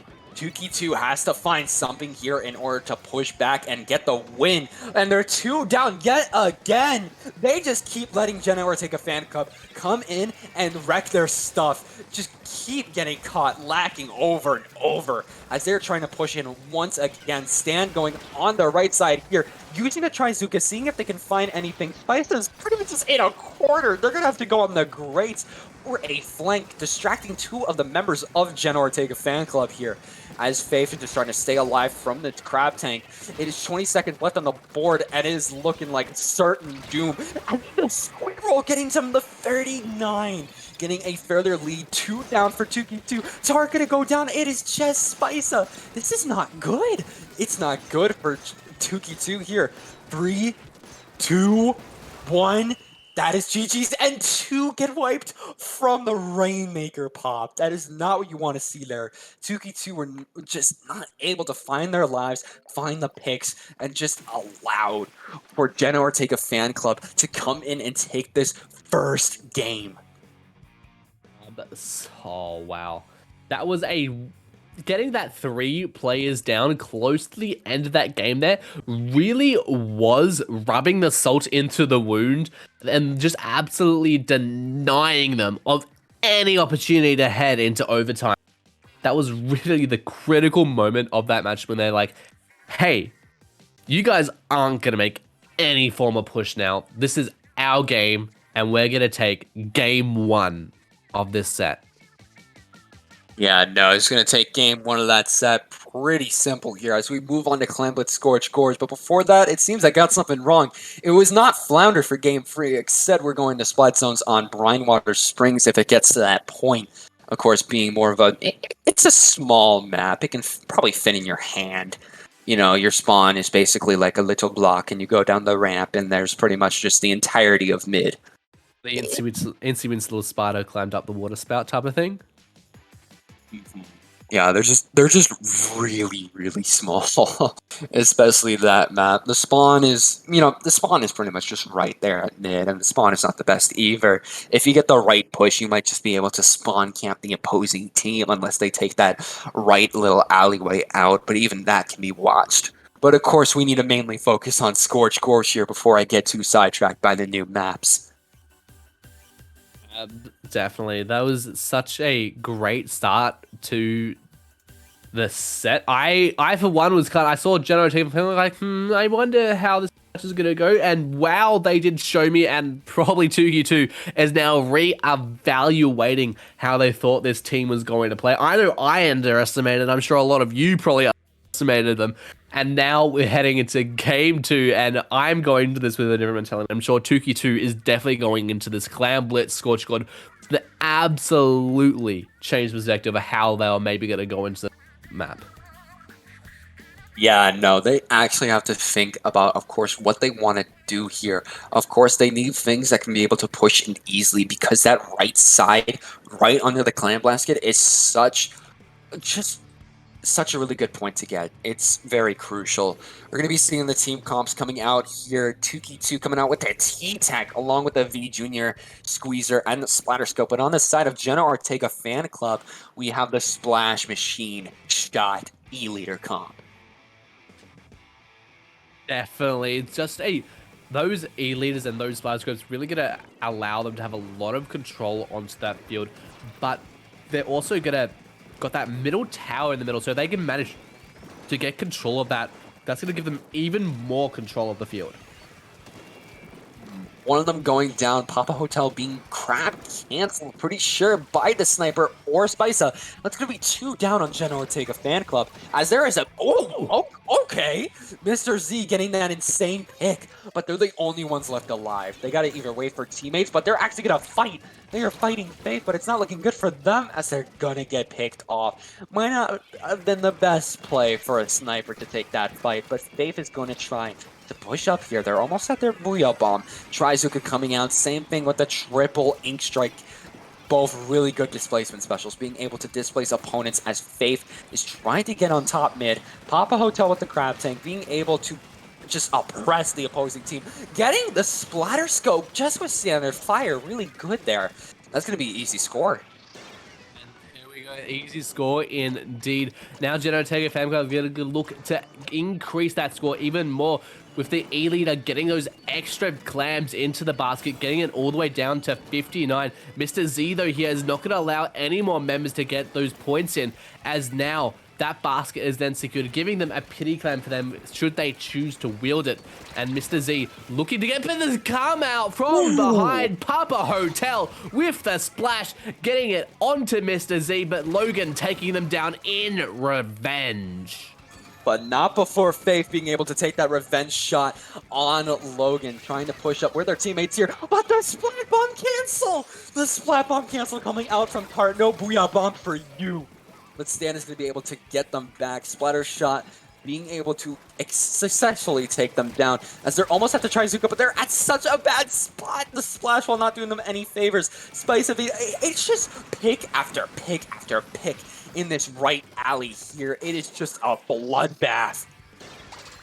It absolutely is. That basket has been open. Clams are going in, but with Jenna Ortega Fancom not holding any more clams and Faith being the only one left alive, that is going to be the end to that push as they do grab that pity clam there. And just Faith just looking to continuously get those splats, get those picks, get the splats onto Logan as well. And they're just continuing at dominating over the midfield. That mid is still well and truly into their control, even when they went 3 players down. Yeah, no, but two get picked off at once on the side of Jenna Ortega fan club, but it is a 2v2 right now here. Mr. Z and Tart are the only ones left alive on the side of 2v2 as they're just trying to hold space here. Papa Hotel gonna go down. Not good on the side of Jenna Ortega. Spara gonna go down too. It is 2 left alive. It is just Stan. It is a wipeout. Wipeout on the side of Jenna Ortega fan club. And it's gonna be perfect for Tuki 2 to push in here. Mr. Z done with their aim vac and ready to get some clams in. Trying to get here comes the power clam. Oh, the Duncan, that's the lead. Ooh. Perfect lead coming out from Tuki 2, but can they get any more? Not sure. Nope, it is just Spicer left alive, and they probably don't want to do anything that's going to attract attention as they're going to get picked off themselves. It is a good lead for Tuki 2, but it's something really easy for Jenna Ortega fan club to come back from. They only need 1 super clam in order to take it back. So close at the moment, and the Jenna Ortega fan, they're holding a collective of 24 power clams at the moment. They're really looking to get onto the offensive with a minute left onto the clock. All their members holding specials. They do have a player down, however, but special getting a spot onto Spara. Those picks are absolutely critical at the moment because that's not only shutting down the player, that's shutting down a potential special. Yeah, no, that's shutting down the wave breaker as this crab tank is almost done here, trying to get Spica, but not really finding it. As Logan is going to help Spica out, try to pick him off and getting picked mid-air. Wow, Spiker here really making waves. They have the Trizuka at the ring. They see the turf on the map. They stand there, but Stan gets taken out. And there we go, final 10 seconds in the match. Tuki 2 players down. Booyah Bomb onto the field. They're looking, they're down. 2 players left, Faith alive. They grab the clam, they shoot it, and they take the lead.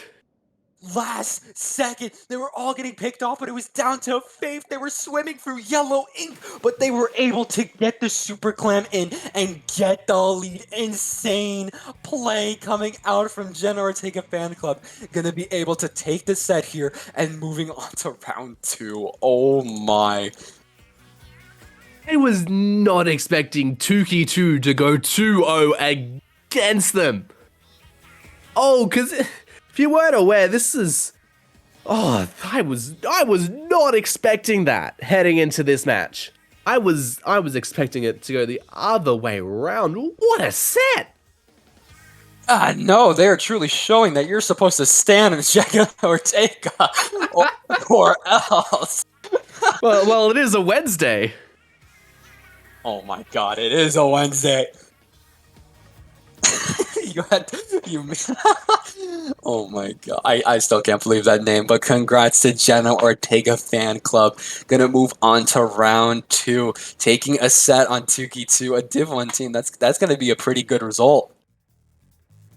Absolutely, Jenna Ortega fan club. Absolute congratulations to you guys, and you guys will be moving on to round 2.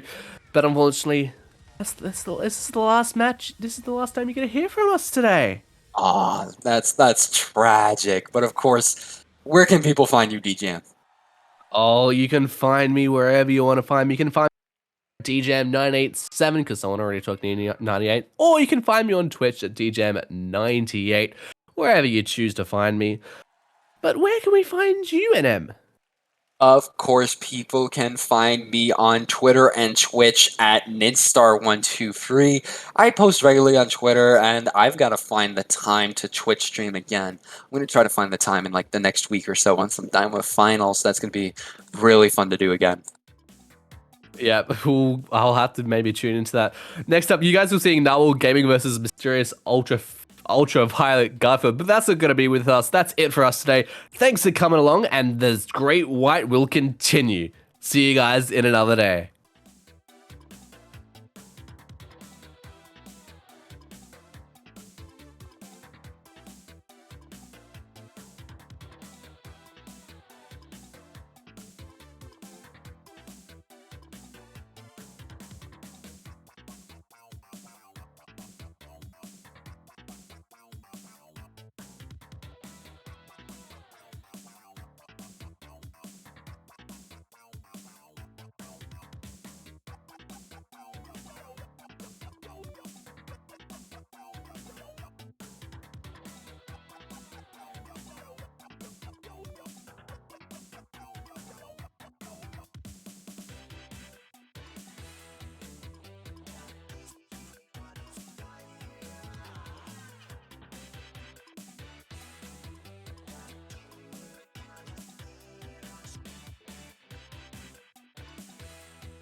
Hello, everyone, and welcome to Swimmer Sync 91. We are pretty far into the bracket right now. We have Nawal Gaming versus Mysterial, Ultraviolet, Garfield.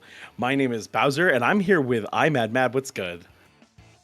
Oh, things are going good. Ready to watch some Splatoon for this fine evening. Yeah, I know. I'm really excited. I'm also extremely excited because the last match we saw was an insane clutch for a 2-0. It was, I don't know how to follow that one up. That was such an exciting match. I'm not sure if you caught that, but it was I mean, it went down to the wire to like a trade with a super clam throw. Like, it's just insane. Yeah, I just happened to look over just as it was happening, and it just blew my mind. But I guess that's what you get when you get into the top bracket of SOS. Yeah, you get some of the crazier plays and some of the more impressive moments. It's nice to see it come down to the wire like that. But here we have our set right now for this matchup. We got Tower Control and Eeltail Alley. I every commentator I've commentated with has a different opinion on this map. How do you feel about this one? Tower Control I like. I feel like that's one of my more favored modes for this map. It is... I don't know. Yeah, I definitely don't hate it. It's not my favorite map mode combination, but it's not my least favorite either. So I'm like very You see it in rotation, and you're like, okay, I can do this. Yeah, it depends what the other map that it's paired with. Oh, that's very fair. I really like this map and mode because it reminds me of like kind of old school Team Fortress and Team Fortress 2. Like this feels like a classic choke heavy payload map, and it's very fun to watch. And Splatoon, right, given that it has specials and whatnot and short range weapons, ends up in these very old TF2 like chokes at times, and I love it. And this map has as much of that as I could ever ask for. So I'm looking forward to it for sure. And I'm also still not used to all the new weapons. I've had an incredibly busy week. I finally got to try the new season, and oh my goodness, lots of new wonderful weapons and whatnot. So I'm curious what's gonna come out. I am indeed, but in the meantime, we are going to be hopping into this match. Nawal Gaming versus the mysterious Ultraviolet Garfield. This is going to be an interesting one. We do have the bow coming out for Lux there, but pretty much backlineless for Nawal Gaming here. And we do see the new Zinc Mini in action here, as well as several juniors. What's the sub and special on that new junior again? The junior is the Torpedo Wave Breaker. I have seen some strong opinions about that. I have too, and also the bubbler and the mini splatling, kind of terrifying. Also, sword torpedoes if you don't see them coming in right there. Kind of an unfortunate death.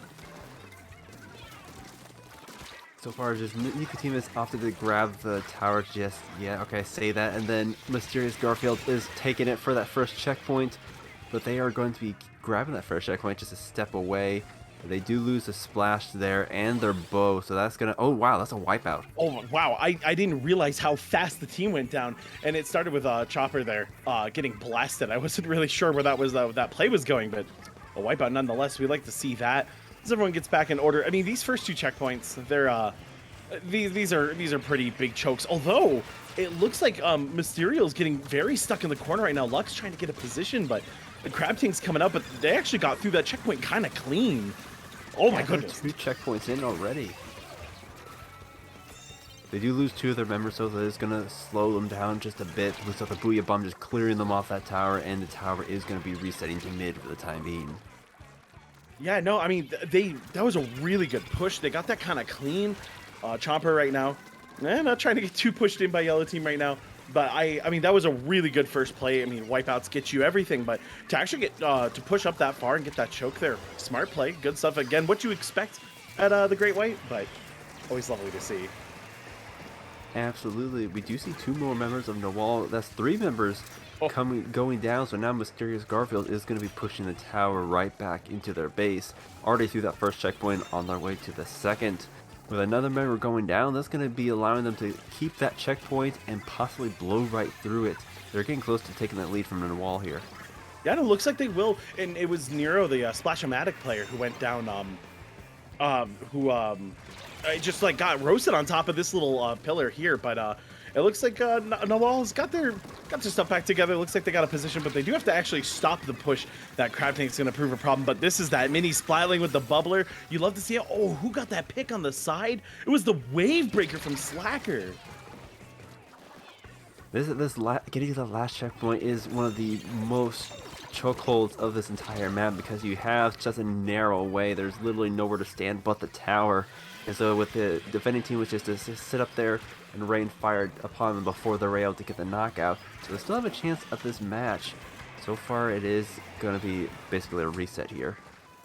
Yeah, and that choke too. Like if you don't have your whole team push up, oh goodness me! Speaking of pushing up, I take it back. I take it back. Mysterial has run for their life right now. As almost every member is taken out. I think the bow player was the one who got away there, but oh my goodness, yeah. I mean, that's one of the most important parts of a map like Iltel is how fast can you push up and stop the counter push, because that is going to get you all the points in the world. And this isn't like a map like Undertow where there's like multiple ways out of the base that are pretty easy. This is choke heavy every section of the way, so if you can hold them down, you'll get some work done. One down for each side. Let's see, you can take this. We're getting to the same situation that Mysterious Garfield was on the opposite side of the map, but Nawal Gaming, they're still holding on a couple of points from that lead, but they are losing members rather quickly, and it looks like they are not able to hold out. 1 point difference right there, and still a minute left in the game. Yeah, when I first started commenting this game, I kept hearing 1 point meme, and I was like, what is this 1 point meme? I completely understand what the 1 point meme is now. Unfortunate for Eisen there, getting taken out by the fizzy bomb. Does put in work. The sloshing machine went nowhere. Still a really wonderful weapon. Seeing it on both sides right now. Slacker taking over this top area, getting some ground. You got to make a, because this is just going to be a straight up fight. This isn't going to be a standard choke affair here. And this is really important because if you're Nawal Gaming, you need to get back on that tower. You need to make one more last push, and it's a long one. Granted, both teams have made very long pushes here, so I'm expecting we could probably make it happen. Yeah, absolutely. It's just going to get to who can wipe the other team first. And so far, Nawal Gaming is not winning out on that bet right there. There are 2 members down with the last 20 seconds. Like, if they can hold on to the tower, they can stall it out until they respawn. But the bucket that's coming in, they're just going to be putting on so much pressure on that tower. So much pressure on that tower, and really, Nawal has to find a way in the next 5 seconds, or they're not going to get this, have a chance at this map. They're on the point. They have the bubbler. I mean, that's probably what they were fishing for. But using the bubbler here means you don't have it at the choke, where I think it's a little more necessary. So they do get to push in. That's 3 players down. Can they get up close enough? Chomper puts down the wave breaker. That's going to help them push in. Lux is in a good position, though, with the tri-stringer. And there's a crab tank. There's a crab tank battle. This is going to be brutal. But they make it through barely. The mist, not enough to stop anyone, not enough damage coming through. What a play. I really thought that bubbler might have done them in, but they got up there fast enough to take the map. They were able to chain their specials quite effectively. They did pop the bubbler pretty early, but by the time that the other team was respawning, they had the crab online. They popped that. They had the booyah bomb. They launched that, and so they basically just had a wall of specials protecting them on that tower to get the last point that they needed for the win. Yeah, and there was a wave breaker too. Like, just to start it off, there was a wave breaker. So when you're coming off spawn, you already have to lose time by either taking damage, which is bad, or jumping, which is slow. That's just really good play. They're really clutch stuff. And I mean, holding on to whatever you can in those situations, right? Like losing 2-3 players in a scenario like that can give a team of this caliber just the ability to just run you down. But that was a 1 point game. Like, that was a really close match. And now we're heading over to Rainmaker on Museum. Have I actually commentated Rainmaker on Museum? I don't think I have. How do you feel about this map? I like the map in general. I am not usually a fan of Rainmaker, but I think it is a good combo with this map. It definitely opens it up a bit for a bit more wiggle room, just because you have to push the Rainmaker so far into the enemy plat. So there's a little bit, or a couple more avenues for just getting around, as opposed to, say, zones where you just have the drop and that's it. Yeah, it's something I see Clan Blitz here all the time, and I'm always talking about how it's the map where you need 2 or 3 pushes to actually get some score done sometimes. And I'm curious how that plays with Rainmaker here, because I assume some of the same chokes are in play, and it gets a little difficult to navigate. But I love the one thing about this map that'll always get me is somebody usually does something like, you get a lot of cheese here, like people hiding on the rotating bits on each spawn. And like, I don't know. I always see the cheesy, most fun flanks on this map. And it always makes for some good duels. We always get some good clips out of it. I'm not sure how the players feel dealing with all of that, but gosh, it's really fun to watch. It's a rather large map with a lot of unique features to it. Like, when you get the chance to utilize the full breadth of the map, it can, as you said, come out to some really fun plays from it. And also moving pieces. It's reminds me of Monkey Ball 2. Like there's always something moving on this map, and you can play with it. Like you can play around it, you can make a play with it, you can have your play ruined by it. I love that. See, like as somebody who likes competitive gaming, I understand how rough that can be, but as a spectator, I love that. Absolutely. Well, speaking of competitive, we are getting into the second match. Nawal Gaming came out on top in that last match. They are currently up 1-0. This is Mysterious Garfield's chance to bring it back, or they will be out of the tournament. Yeah, Mini Splatling coming out again. Oh goodness, I love that kit. Like the Mini Splatling seems real strong right now, just from my opinion. I think having Bubbler on a weapon like that is kind of terrifying. And wow, this is okay. One placer from Nawal goes down, but a good trade from across the map. Nice shots from the Crab Tank from Nero, but Nero, do you have any idea that there's someone to the side right now? Oh yeah, we caught onto it. That's good. That's good to see. Good awareness from Nero. And that's one thing too, like whenever I'm like commentating like player matches and like helping them get better, it's always the awareness. But you watch these top players, they're always like, yeah, I know someone's to the side, and like they play their timings perfectly.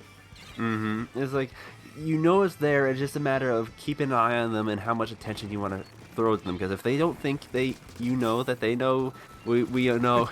Sometimes they'll push you and you can just flick on them and they're gone. They don't know that I know that everyone knows that they're to my right. And I love that. Look at this. Look at so many Splatling methods. We go wherever we want with this weapon. Just walk forward, throw a mist, cause a problem. I love it here. This is exactly the kind of pressure I like to see. Rainmaker reset right now. Oh wow, that blew up so fast. It looks like Mysterial really wants to make a play on that, but they're gonna have to find a way to break through this offensive. Thank you for going to the top down map. I wanted to see how this works. Luck's gonna try to find a place for that wave breaker. It's gonna get taken out pretty quickly. No, actually the Splatling player forced to back it up right now. Lux is playing heavy, quite nice on top, but Nero gets a pick on the sloshing machine player. Lux still finding picks. Good stuff. I love this movement. I love the positioning here. This is working out well. Lux is doing making some work. With all the action that's been going on, I just haven't had a chance to appreciate. We are in top cut and we see a heavy Splatling in play. I am so happy right now. Right. Again, a weapon that like you right, like you might go, oh, maybe it's not the best or maybe it's something, but when in the right hands, any weapon is terrifying. And if your comp can play around it, that's the spooky stuff. But great stuff. This time I believe that was Nawal. Yes, that got the checkpoint. Unfortunately, everyone's just dying to this Crab Tank. Just sitting up top camping. Love to see that. But you got to get rid of Chomper right now. Chomper is kind of blasting for free right now and hasn't been taken out. A Booyah Bomb is also not enough. The Torpedo, I think, might have been enough. But that's not the greatest place for your Rainmaker to stop. It's quite rare to see a team like not be able to get that checkpoint right there, because that's like one of the more open spots of the map. There's so many routes to get to that checkpoint. Is getting past it to the next step to get KO. That's where the real chokehold is, and that's where teams tend to struggle. You'll get those like couple of point differences when you at the end of the match. Yeah, and if you can win point by point here, I think that's the way to do it. Oh, okay, nice. Shoot the ground, prevent the approach from the sloshing machine player. Good read on poor Toast there. Unfortunate for them. No Bobin right now. Making some ground, trying to move up right now. Let's see if we can get happen. Crab Tank's almost online. I'm assuming we're going to be playing for that. Yes, we are. There comes the paint. Here comes the crab. Oh my god, that person splatted instantly. Eisen just went down so quickly. Great stuff from Nobobin. Sticking to the right spots. Gonna be fighting Chomper and friends soon. Oh, see, you climb in walls when there's missiles coming down. Scares the crap out of me. But they got the checkpoint. This is good. Let's see if they can fight for any more score. Yeah, they don't have to really push it too far to get the lead there, but it is quite a bit of pressure still. All the members of Garfield are up right now, so they're going to just have to buy their time or just rush it forward. That works too. It's sometimes football, man. You run the ball as far as you can. That is going to be giving the lead in this last minute here, and they still have quite a bit of paint to work with. They can just kind of play for time as their team is respawning, and they do have the Booyah Bomb online, as well as several other specials on the way. That is going to be able to get taken down the bucket there, and they haven't quite knocked out the Rainmaker, but it is weak, and they are down. Yeah, no, and it's a good spot to fight over. Nawal's going to be able to redeploy into this quite well, but you have to be careful. Wide flanks here could cause some serious problems, and it looks like Slacker knew that. Threw down that wave breaker. That's going to push our poor Mini Splatling player here all the way into the corner, having to play the craziest game of jump rope of their life. Oh my goodness, they survived. You're goated at Mario Party. But yeah, I was worried about that wide flank, but it looks like Nawal Gaming kept it alive, and Now they're starting to be able to use some pressure, although who got that splat there? Chomper's going to try to take them out right now. Okay, it looks like it was Slacker take them out. Now you're going to be able to push in Lux. Holding it down, of course, with that heavy splatling. But in order to make any kind of score, you do need to grab this thing. There you go. 2 members down for both sides, and that is including the heavy, so this could be their chance right there. That's their main source of range out of commission. But oh wow, I don't know what happened right there. They must have hit something, but they do get that lead in the last second. We are going into overtime here. One last push, and I want to talk all about what Chomper just did there, but let's see if Mysterial can get anything started right now. Lux is on the move, trying to find an opening, trying to pave some distance, but unfortunately, this is looking a little tough. Health is getting low. Torpedoes coming in. Teammates, though, with the shots. That's looking beautiful. Love to see that. Can they get enough pressure down? This is going to be a rough one, but the Rainmaker shots, man, they're going to force an entire team out if they're not careful. There's a crab tank on the loose. Lux has to dodge the shot, but unfortunately, it's just cannon fodder there, stuck in an animation. Great stuff from Nawal to clean that one up, and I cannot believe that Chomper just a little bit of parkour action said, you know, I might be able to push it if I go right side, but what if I just kind of do the cool kid jump and get some free points on the board? Yeah, get those free points. You win the match for your team. That was an amazing play from them. You could see the Rainmaker score fluctuate up to the top there just as he was dipping his toes into a no Rainmaker zone to get that. It was quite an impressive play. Yeah, I mean, that is challenging, and that's a hard jump. Like if you told most people like, hey, go make that jump with the Rainmaker, first try, a lot of people will mess that one up, right? And Chomper just hit it. So shout outs to all of you who know your speedrun tech and your good jumps in this game. We see you. I appreciate that. But goodness, Nawal runs that 2-0. Fantastic work from them. Yeah, they are going to be moving on to the next round of Great White, and unfortunately that is going to be Mysterio's Garfield out of commission for this game, or this tournament, but that was still a great set nonetheless. GG's to both teams. Yeah, Nawal's like such a strong team. Like I've seen them compete so many times here, and so like if you're throwing down with them, right? Like if you're keeping up pretty well with a team like that, hey, you know what? Props to you. Like you were within 1 point one game, and that was a pretty close Rainmaker on the second game. Hey, GG's. Can't be too disappointed with that.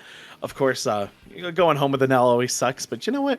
I think it was a pretty impressive job. But Great White continues. Next up, we have Next Time versus Bet or BET. I don't know, I'm pretty sure it's Bet. If I had to guess.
Hello everyone, and welcome back to Swimmer Sync Great White Bracket.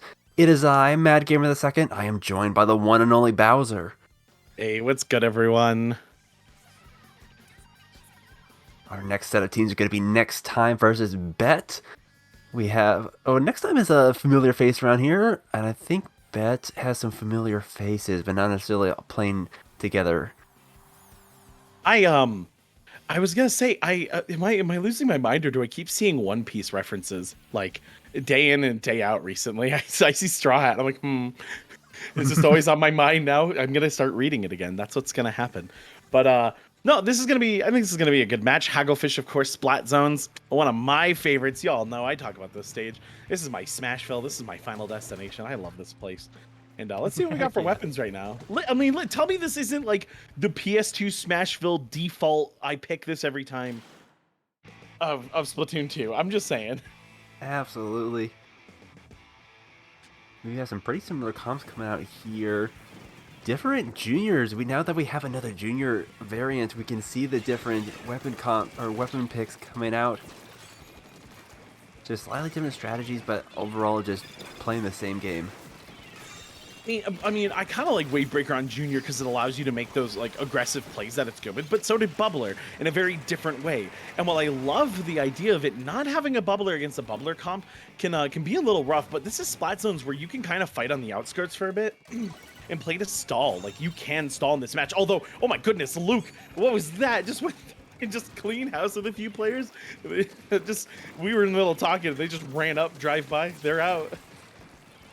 Because this zone is mine, and they are pushing up hard. We see the crab here just putting on all the pressure, keeping them in their base, and they're going to be taking the lead off of that play right there. Oh my god, gets a splat on Bigger D and is still putting on pressure up on the bottom side of that's I call it the sniper tent. Booyah Bomb will make it through that other Booyah Bomb and a Crab Tank. They're going to live through a lot. I'm a little shocked that Luke is still standing. Going to try to find a way down. Can they get out? There's no way. You're just made of butter. How did you slip through that? That was incredible from Luke. Unfortunately, losing the point, but if you keep a player up, redeploys are going to work. You can keep charging that special. And speaking of that special, it's live. So they're going to be able to counter Booyah Bomb, which is going to work out wondrous, and it's going to help try to take that zone. Are there people in position? Oh, Lucina actually does take out Luke there. Well, at least you get the full value out of your life. I'm just laughing at the fact that we have Luke, Luca, and Lucina all in one match right now. It is not confusing at all. No, not confusing at all. It's listen, I live for it. Splatoon has gotten me to understand there will always be cursed names and wonderful names in these tournaments, and I'm here for all of it. Oh wait, did Zeke not notice? Oh, maybe it was Ninja Squid. Oh, it's absolutely Ninja Squid. That's a commentator's privilege right there. I was like, wait, you don't know. Clef, good movement, staying sneaky right now, and is gonna be able to fight for this zone right now. There's a Bubbler, and see that's the hard part about Bubbler.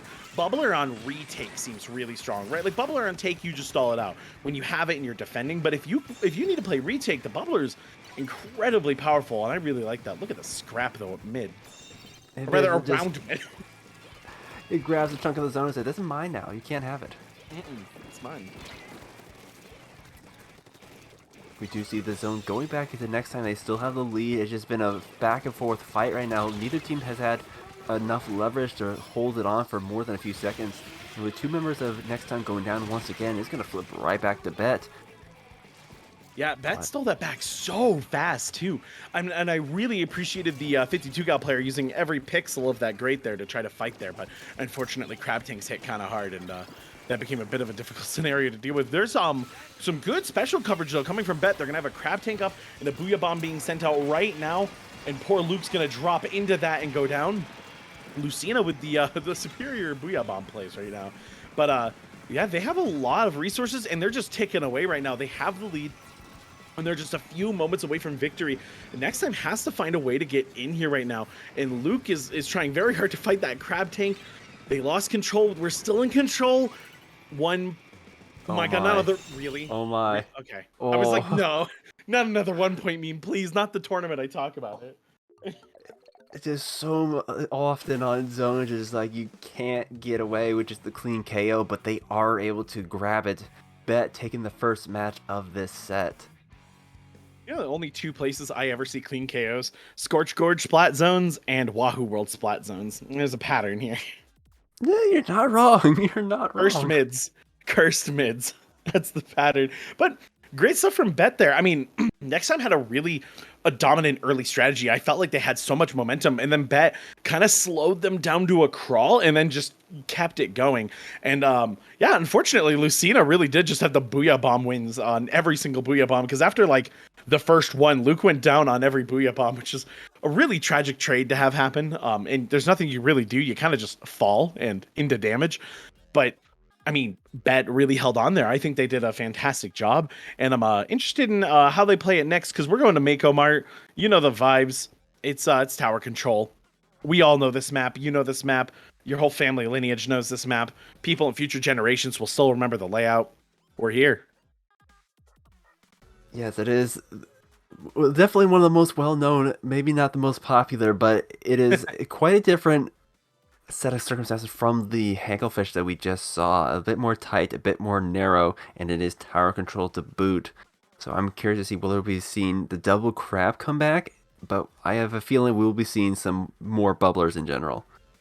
Yeah, in general here, because holding down the high ground with the bubbler and like being able to just position nicely, because this map has a lot of like walls, if you know what I mean, like defendable walls where like the tower control does this big, like the path does this big sweep, and then there's this firing squad up on a wall just blasting at you guys. So the more bubblers you have, the more you can kind of hold people off of those walls, the more distance you can make. And of course you get an unfortunate wipeout in a situation like that, and teams just get to plow through into a nasty but easy enough choke. So it's as long as they can get past that that wall, they're gonna be fine. Actually, the tower path honestly really takes the path of just your typical grocery shopper, just meandering about kind of aimlessly. It doesn't really have a straight path of where they're going, and it's just taking its dang time. You know the one thing you're trying to pick up at the grocery store, and like, but like you're going through every single aisle before you get there. That is the layout of this map. Pretty much. I don't see too much of a change. We do see one of the new Tenatech splatter shots coming out, and both sides are now rocking the Vanilla Junior once again.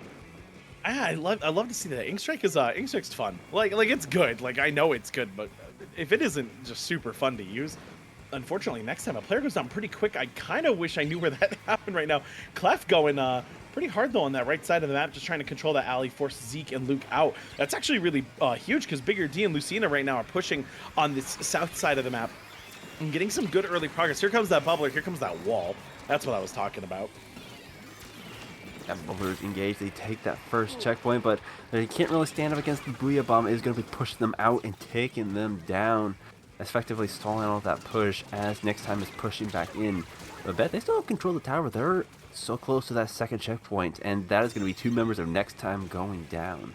Yeah, Clef here on the cleanup. A really good flank, a really good aggressive position. Can then wait for Bigger D to get there, and then can start pushing back up. The aggression from Clef right now is actually insane. The coordination from Bet is pretty devilish to deal with, and next time has to do something quickly, and it's a little hard when there's ink strikes in the way. Again, that whole wall defense, you can do a lot with it, but ink strikes kind of tell you to get off the wall, and I like that. Luke trying to make a play here on the side, not super far from a Booyah Bomb, but you have to survive this crab tank. And oh, how are you up?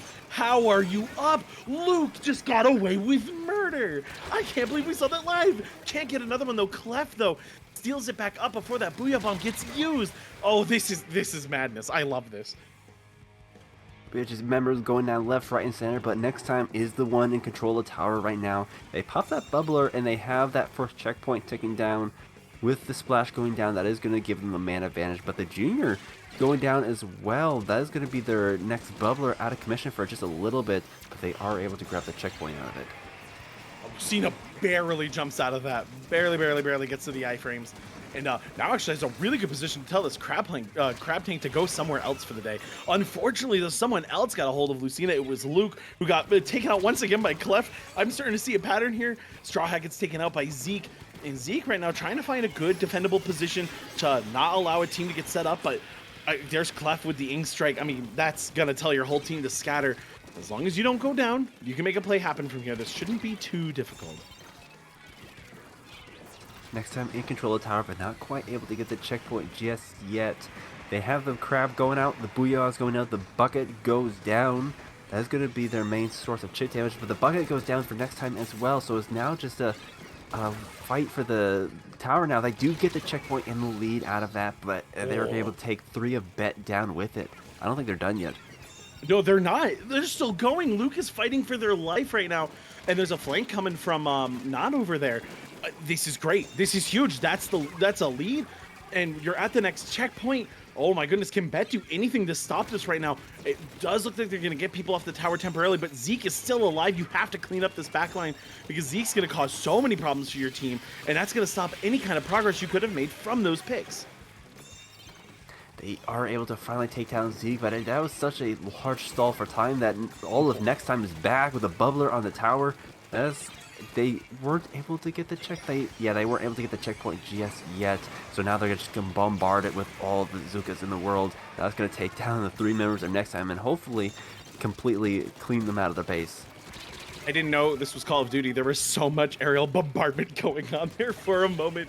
Kill streaks wilding out right now. But it looks like Misa's going to be the one pushing in right now and get control back over that tower, which is good. That's what you want. Keep this offense up. You have a minute left. You want to hold Bet down as far as you can so that they have no chance of making a comeback. And craftings are another really good way of doing that. It's starting to feel a bit like Rainmaker. Like they are effectively going to have to wipe the entire team just to push them out of their base. Even the 1 member left alive has done so much damage for Bet right now, and is finally been able to let them take control of mid again as we get into the last 30 seconds. Clef was on a mission there. We didn't really see it, but Clef sniffed someone out on the side of the map and just ran at their face and took them out. But it looks like Lucas is going to be the one who gets that pick, and now they're going to be able to go after Lucina. Lucina's going to have to run for their life right now. Oh, I'm not sure if they're either going to get out of that one. They end up getting a pick on Zeke, and they're throwing a Booyah Bomb at our mid right now. That's going to split up mid, but the pick on Lucina does go through. That might have just been the Splat Bomb. Great stuff from there. Can they hold on to this? I mean, Bet's got to get on it right now, and they only got 1 player left. Unless there's something we can't see right now. I think that's next time. Holding on for just 1 more time. Next time, holding out to have a next time. It is going to be 1-1. The last match for these teams is coming up. They're still both in this fight. And that was a tight one at that. Yeah, and it started with Bet with such a good like a terrifying offensive. Like, it was just, the coordination felt so good. The movement felt clean. I felt like they had full control over the map. And then I don't know what happened, but just next time turned on something. And players just, they didn't let anyone go anywhere or do anything for free. They got so much mileage. They fought for their life. They played dummy. They survived. I mean, some of the survival that happened there was insane. Like, I have never seen players live through that much garbage, crab tanks, and aerial bombardments in my life and live to tell the tale. So, speaking of tales, though, You'll Tell Alley coming up, Rainmaker. This is choke central. Like, I think tower control is nice because you have the tower and it has to move. Rainmaker, you get a tactical on someone here. They just run with it. This map just ends. I've talked with you before with this particular map mode. What was it? Zipcaster is pretty strong here, being able to just get past a lot of the choke holds that normally would hold up a team, and just be able to target the Rainmaker with it is quite effective if you have a weapon in your kit that runs it.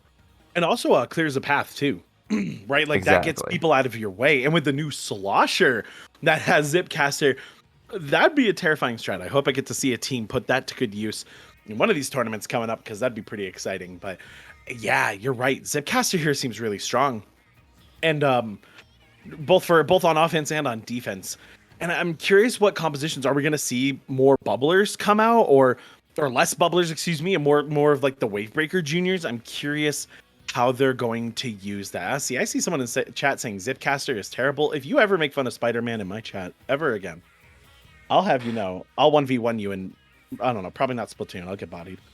Zipcaster is a fun special, but it is quite situational. It's not like a jack of all trades type of special like Booyah Bomb is, but it has its uses.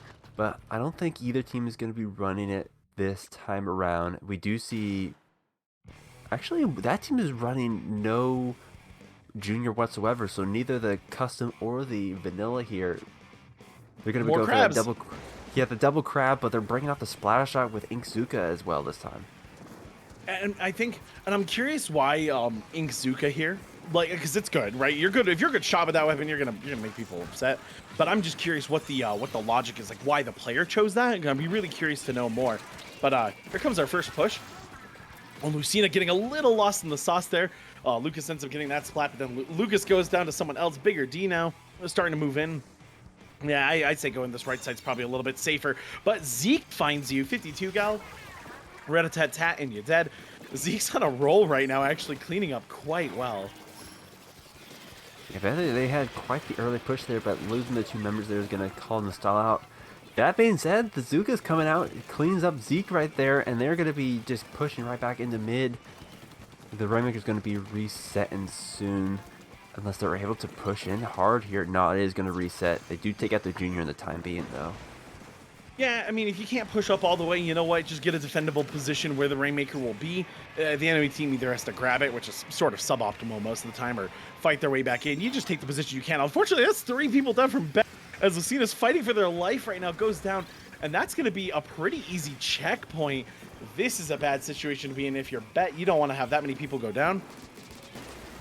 I was about to give Bet props for forcing out those specials so early on, but they just lost most of their team to those onslaught there. So next time just had a free pass to that checkpoint, and now they're going to be getting quite a bit of a lead there, but they do lose their team in the process as well. So they're going to be backing up and regrouping. It was 3 players as well, wasn't it? That was 3 players again. So that lost 3, and the next time lost 3. That's a bit of a tragedy if you ask me. You don't want to be losing runs like that right now. But Bet needs to get something started because they don't even have a checkpoint. Yeah, wow, indeed. That is a complete wipe on Bet once again, and now next time is going to be pushing their lead just a little bit. There's so much paint right now. I don't think they can get any more points just yet, but they're going to be just hold on to this position. Several specials are going out, and they're just trying to find an opening to work with. Yeah, Straw Hat, though, putting in some good work right now, trying to get the cancel on Luke, and they do. That's great news, but you still have to stop this Rainmaker player. Oh, I mean, that was easy. I just destroyed them. I mean, oh, my bad. Great stuff from Straw Hat there. Good positioning, and now they're going to be able to push up and start this offensive and hold this mid, which they desperately need to get a push going. There's 2 minutes left. We know how much can happen in Splatoon in 2 minutes, but you want to be in a good defendable position. And with 2 specials up right now and a 3rd one on the way, this is kind of where you want to be. There goes the Booyah Bomb. It doesn't tag anyone, but they force a player to retreat. That's good news. Straw Hat has to fall. Are they going to get picked up? No, they get away for free. Okay. We'd like to see that. Just they're just going around and around about of this little area right there. I don't even know what you would call it, but there's a scramble. No one's gone down yet, but it's just been fights all over the place. Lucina's in a good position, but gets spotted out, is going to run for their life and get taken out by Zeke. This is bad news, as next time he's going to be able to really push in with this. A Trizuka comes out, but it's not enough to take out Misa. Heals the full. Yeah, good Squid Surge. Going to get yourself in. Hey, good points on the board. Not able to close it out, of course, but you just take everything you can get at that point. And this is going to be hard to come back from. Bet's going to have to get something started. And Lucina tried there, but wasn't able to pick out Luke, who's going to be able to get the team redeployed in. And a Booyah Bomb gets tossed, but I'm actually not sure who that was for. Maybe it was meant to go to this lower area, but unfortunately, nothing happens. And the Rainmaker reset, it doesn't really matter. As long as no one sneaks behind your team, you should be able to hold this one pretty easily. Yeah, it's getting rather dangerous for Bet here because they have yet to clear that checkpoint, and next time is still pushed up rather close to their base right now. And the 2 members going down there is not going to be in their favor either. There's just so much of next time's map in control right now. A lot of paint going out, and they haven't been able to push them out at all. Oh, I like the movement there from Zeke. Unfortunately, doesn't really parse where everyone was in that scramble. Was able to get a few picks, though, and Clef's going to be able to get in. The team, however, they're in a really good spot here. If they can make a play here, Clef has been doing work in the splats department, has been taking out players left and right on entry. So maybe after getting the team in position for something, get a flank going. It seems to be their strong suit, but you have to win this fight. Straw Hat, unfortunately, going to get flanked by Misa, and that's an unfortunate situation. Clef firing the Inkzuka, but not able to pick anyone up. Bigger D gets the Rainmaker, and this is their last-ditch effort. Let's see what they can make happen. They're in overtime here. They have the Rainmaker. They have a clear shot, but there's just a lot of bombs coming out. LDE is most certainly active. Now, a member dropped, but they were able to protect them. But another member is coming around, and they just were not able to handle it in time. The Rainmaker does go down, and next time is going to be taking this set as well as the next game.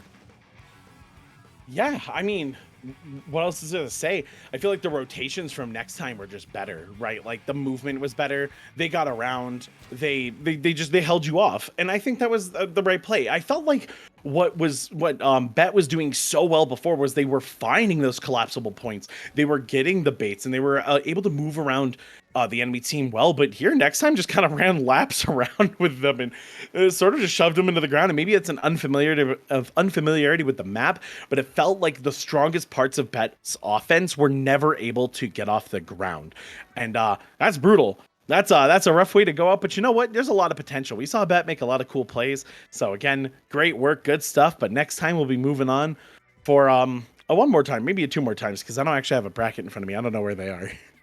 They have Tempest waiting for them in grand finals, I believe. Oh, good. So there's the one more time. Love to see that.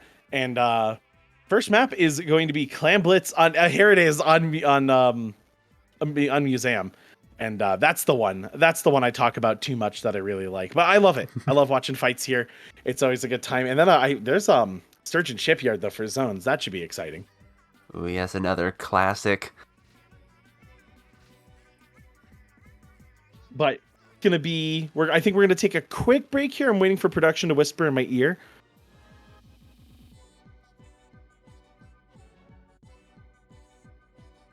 I don't know what happened to production. We're coordinating stuff, chat, so don't go anywhere. The next match will be up soon.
Hello, everyone, and welcome to Swim or Sing 91 Grand Finals here in the Great White. We have Nawal Gaming. No, we don't. Wait, this is wrong. I have a pause screen.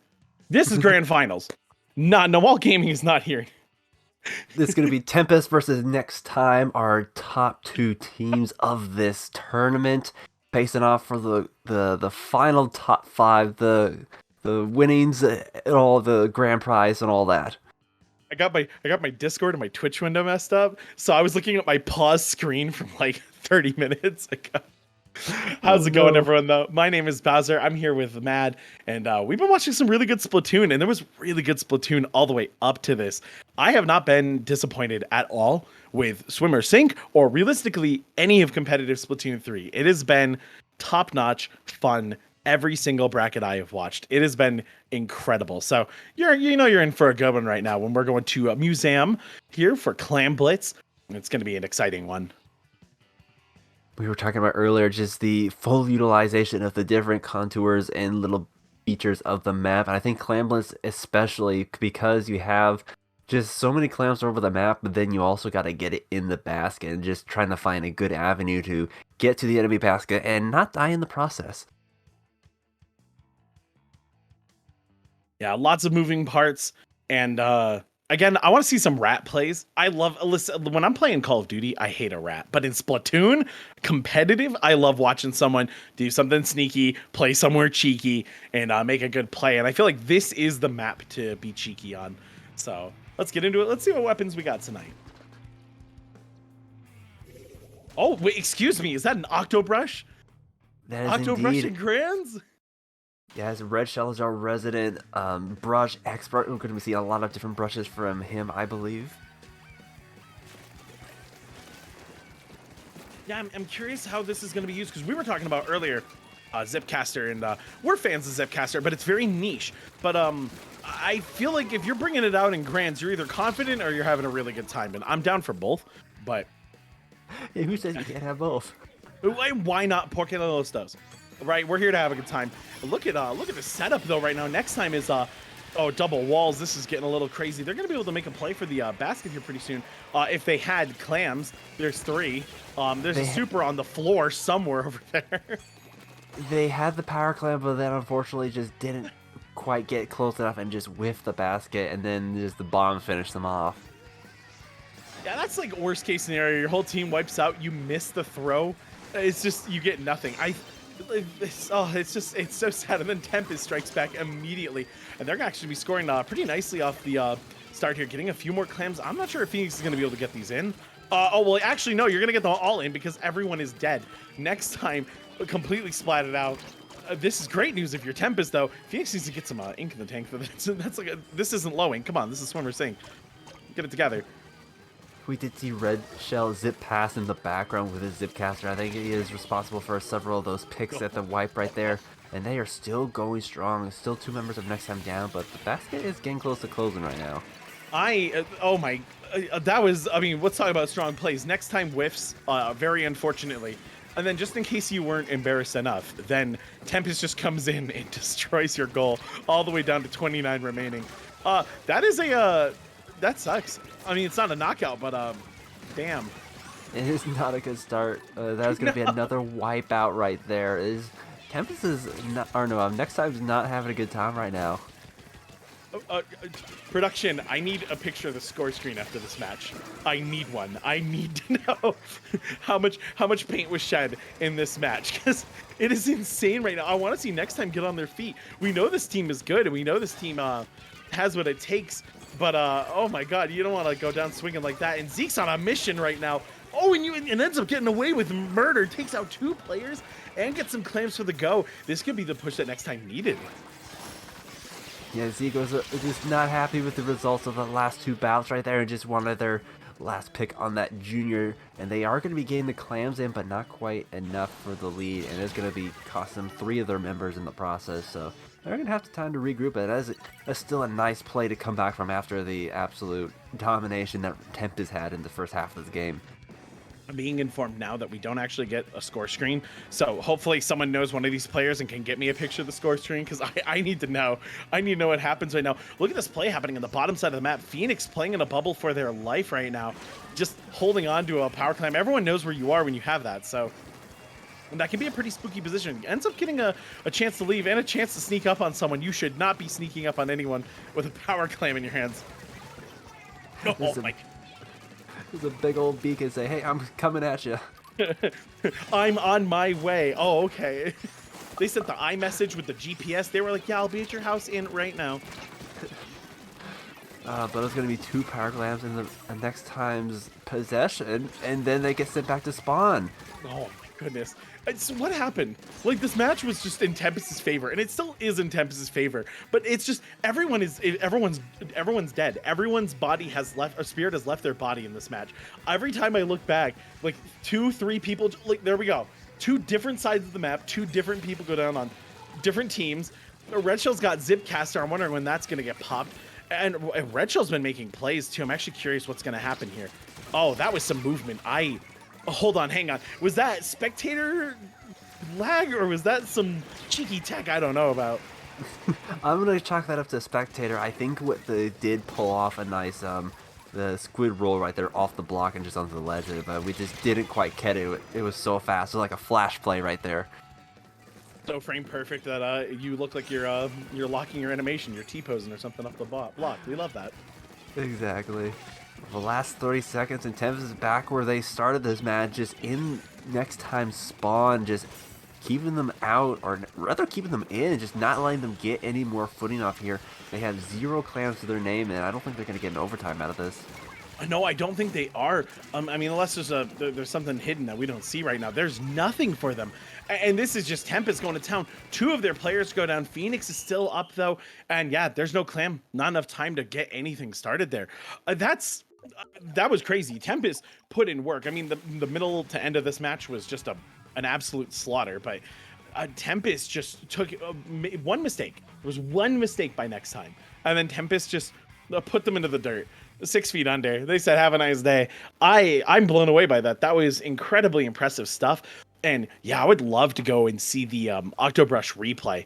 I'm curious as to where they were, because I don't feel like we got to see them do any of that backlining when it happened. So I'd be interested to know how that went down. But off we go to Splat Zones, Sturgeon Shipyard. A volatile little map here. Very hard to break into that mid, of course. Curious, this feels like a map where some of the new long range things like the 10 attack splatter shot, not long range, but new specials and whatnot might make a pretty nice difference here. I'm curious. I'm not really off the top of my head aware of what teams run here very often. So I'm curious what they're going to bring or if it's going to look familiar to me. Well, like both of these 2 maps that the Museum and Sturgeon, like they are textbook E-Leader maps, but neither of these teams run E-Leader. So it's just like you got the wild card of what they're going to be running for this. I think we can expect some more bubbler plays, whether it be the Junior or maybe possibly the Zing coming out. I think with just how the layout of this map, Splatlings do a pretty good job with zones just because they can camp out on the bridge and have a good view. I think Zimmy does that pretty well, but I'm expecting at least a Vanilla Junior once again. I want a heavy Splatling in Grands. Yes, please. We already got an Octobrush. Give me the heavy Splatling and then give me a Tri-Stringer and I'll be happy. I won't ask for anything else. Yeah, the Tri-Slingers, they're just about as bad as the E-Leaders nowadays. Like, they can do some damage when you leave them alone. It's one of those weapons where, like, you know what makes it not as strong as other weapons, and then you see a good Tri-Stringer player go off, and you're like, oh, that thing's horrifying. Like, oh, right, they can just do that. My favorite pastime is jumping up in the air and then 2-tapping someone when they're up close. So, like, some player just runs up to you, like they're going to take you out, and you just go blap, blap, and they're just like, oh, I'm dead. I'm like, mm-hmm. You feel really good, but when you miss every shot, it feels pretty terrible. I'm not gonna lie. Yeah, it is like that fine line between being a back line and then just being like the midline annoyance player, just be able to throw out a bunch of chip damage that keeps people from sitting still for too long. And don't let them play the game. Zone them out. Keep them in their base. Tell them to try another video game. Oh, there is the 10 attack. Okay, see, I was curious if we'd be seeing ink strikes because I feel like that's a nice way to tell mid to go away. It is quite a nice layout for ink strike. Not that I look at it, it's just a lot of open space around the zone. You just get a perfect view for it. I know, and it's but otherwise we got a lot of crab tanks on the side of next time. Tempest still running the Octobrush, by the way. Someone heard in chat that somebody was saying Zipcaster was bad, and somebody wanted to make a point of it. Although of course they're dead right now, so they will not be having much of saying. The Tempest though with the first lead though, getting control of the point and trying to get some ground right now so that they have an easier time fighting. Ink Strike's ready, and so is a bubbler right now. Bomb goes out. Let's see what they can make out of this wonderful little choke they have or had. Yeah, when you get a lockout like this, they're going to need to use their specials just to push back out because there's just so much dangerous spots. We see the Zipcaster coming in. Like, you don't even need to drop. They're going to be coming to you. It's like, here, let me speed up the process a bit. Listen, it makes me kind of sick to my stomach. They just come in from the backside. They're like, hello. And you're like, you're in a crab tank. And you're like, guess I'm dead. I love it. I love the play of that. So I'm happy to see it here in such a competitive match. But next time now with the point, Phoenix trying to get control of it again. We'll be able to. It's just Luke up. Are you gonna be able to fight? Oh, what a shot! Luke barely arcs it over the middle of the bridge there. That was. I mean, you aimed that a little bit lower, and that shot was not gonna connect. Beautiful stuff from Luke, and that's gonna allow next time to continue holding on and start scoring again, which they're gonna need quite a bit of to get Tempest. To get a lead back on Tempest. And are those Zing Strikes coming out? Yeah, there they are. Ooh, the Booyah. And I think that was the Zipcaster coming out. Just absolutely took down those two members. But Luke on the zone just trying to hold on. Just rolling away, but not able to survive. Now Tempest is back in possession. They do take out another member there. A little bit staggered now. They're going to have to be careful and just try to regroup if they want to bring this back. They're going to need some specials just to push in. And they're going to have to watch out for Red Shell on the Zipcaster again. Yeah, they're also going to have to watch out for, I mean, just some of the front side coordination right now. You have Red Shell causing problems on your base. I mean, this is what you were talking about. But also, you have, like, Fizzy Bombs and whatnot being thrown down one of the alleys. Like, that's going to be... Like, if your lane is completely covered in Fizzy Bombs, you're not doing a lot. Look at Red Shell. I love the movement in the attempt there, but Luke was 100% aware there, but gets cleaned up by Drifter immediately. Lucas gets control of that, but the Booyah Bomb's going to split the zone. Oh my god, you're not even going to be able to score. Look at this play from Misa and Lucas. Coordinated. Are they able to get anything out of it? Lucas picks up one. Phoenix trying to find the last hit, but Zeke goes in for the trade. But unfortunately, Red Shell was there to clean it up. What a play, what an attempt. But the counter body swap there. That, oh man, that makes my poor COD brain hurt. That was really beautiful. And again, it happened because of an Octobrush. That wasn't even a Zipcaster play. Red Shell's still sitting on it. And now Red Shell's just going to be getting way up in their business right here as we get into the last 20 points. They're not going to give them a chance to really do much with it. Red Shell just pushing. They are contesting the zone. They're just a few flicks away from getting the flip. But are they able to do that? They're losing members. They do take out 2 members of Tempest, and Tempest is still in control. They're trying to chase them down. And with the 3, the wipeout, I think that is going to give them the chance to flip it back as the last 10 points of Tempest's control. Yeah, and 45 penalty points is a lot to work through. So they've bought themselves a little bit of a buffer time. If a scramble takes off, it's not like they're going to be able to Cloud9 the point and absolutely steal it. Look at Misa right now, sharking, and ends up picking up Drift. That's unfortunate, but that's great if you're next time right now, staggering those respawns and trying to hold it down here. And they're doing a good job of that. Luke playing out right now, Misa, but you have to fight through Red Shell. Crab Tank in the corner, but we're able to get out. But here come players from both sides. Red Shell gonna force you into the ball form. You're gonna run out of time. Oh, where do you go to run away from that pressure? I mean, even though Red Shell didn't get the pick there, Misa had to run for it, but they don't get the zone, and I feel like that's the part I'd be most nervous about. Booyah Bomb's gonna stall it, but that means Tempest needs to get control in order to win the match, and they can't do it in time. Next time, holds out just long enough. Beautiful stuff. That's something I was noticing. Like, next time they would have some really good plays. They were able to flip the zone, but Tempest, when they caught back from spawn, they ran down that zone so fast. Like, there was a little bit of time for, I guess, next time to really build up steam to get into the zone. Tempest, they just came in. They took the zone almost immediately back.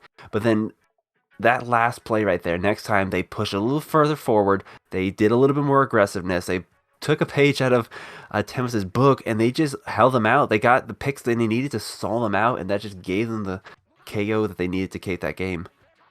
Yeah, sometimes it's about, right, like, you don't have enough resources to break into that point. You need to have enough of a penalty or enough of a point difference that you can get your team back in there. And that was just, I don't think there was anything Tempest could do there.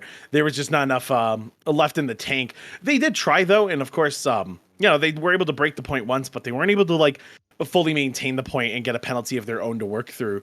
and score back again. That's just that's Splat Zones in a nutshell. That's a very hard map. If the mid is controlled correctly, and you keep people at their spawns, there's a lot of ways out, but there's a lot of really terrifying chokes. And now we get to go to Flounder Heights. This is going to be my first time watching competitive on Flounder Heights, so I'm pretty excited about this one. But this map's chaotic. Chat, you can tell me if I'm off on this one, but it feels chaotic. I feel like you're never safe here. Not at all. This is like Mart taken to a whole new level. Just like you do not know where to expect people. Just a lot of walls for people to be sharking on. And when you have the objective so high up, it's like you got a good vantage point for defending, but at the same time, you can't really watch where people are coming from.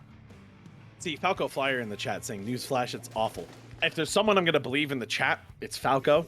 Love you. Thank you so much for the information. It seems like it's crazy. But I'm really excited to see how chaotic it is. See, that's the commentator privilege. I get to enjoy everyone else suffering on the map, and so do you, chat. And I love that for us. Inkstrike seems a little rotten here. I would, yeah, especially for tower control. Just like, it's not really a good place to put it. I mean, on the tower is like a decent. I mean, that's one. But I mean, they're also like, it's, oh my god, where is anyone coming from? This was my deepest fear when I thought I could be commentating this map today. Was where's anybody coming from in this match? It's like you would expect this to be the great place for the backline to hang out, but no, this is a frontliner's paradise right here. Yeah, you would think looking at this map, this is a sniper's paradise, right?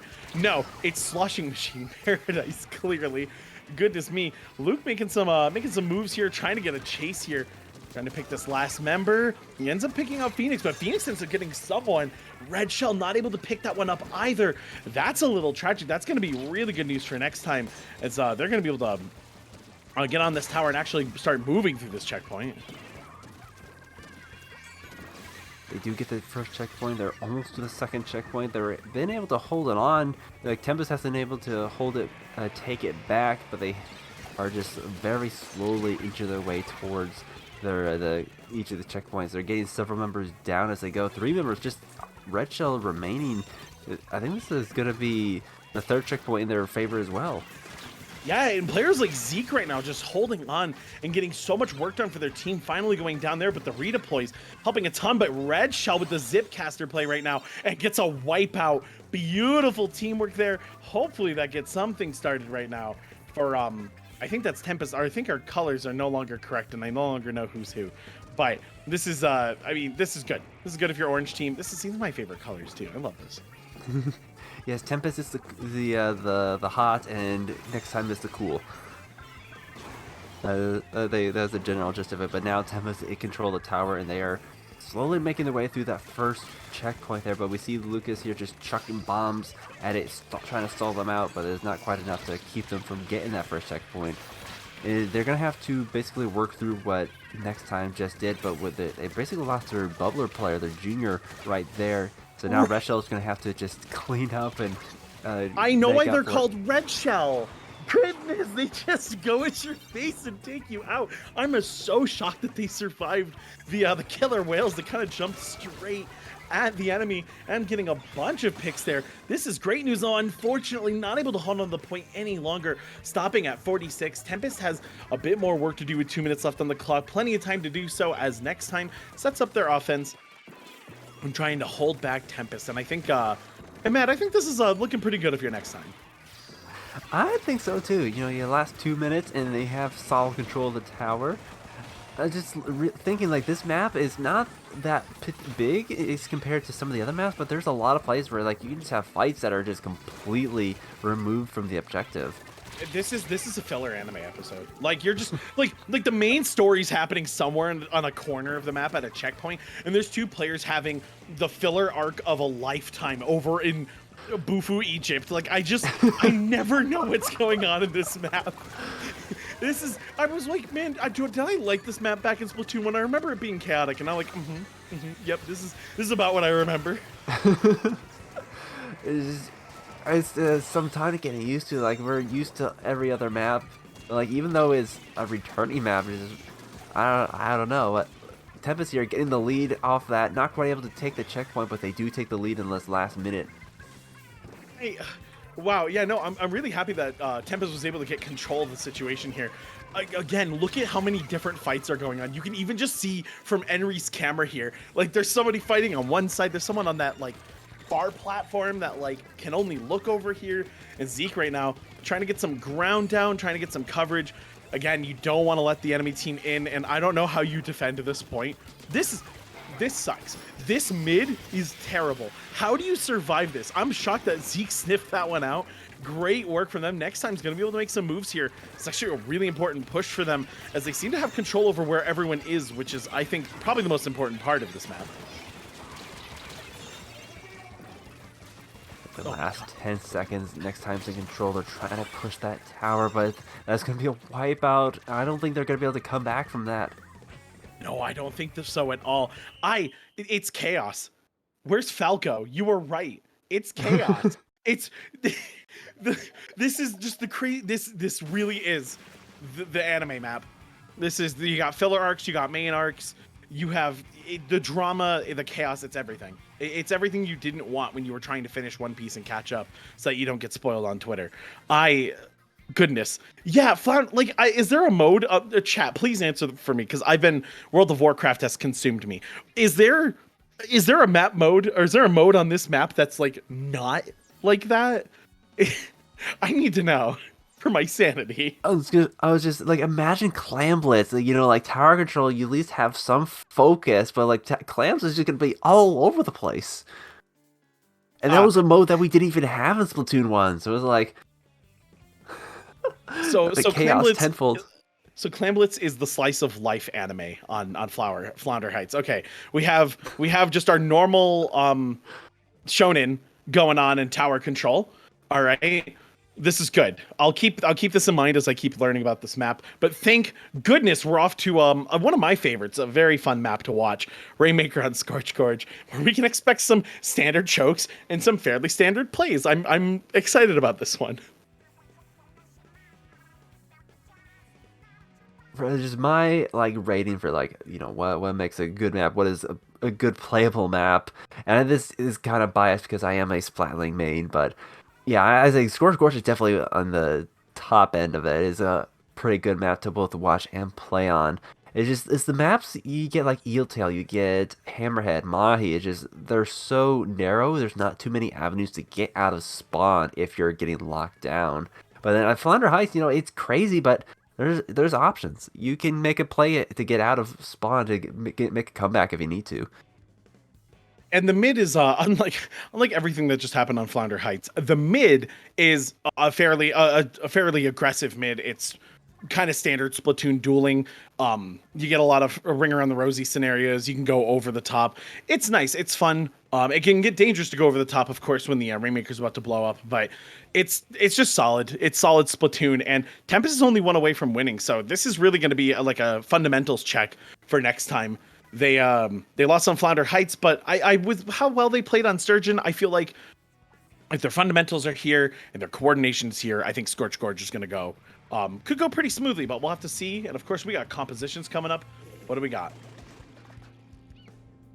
Yes, I'm so happy the brush is staying with us.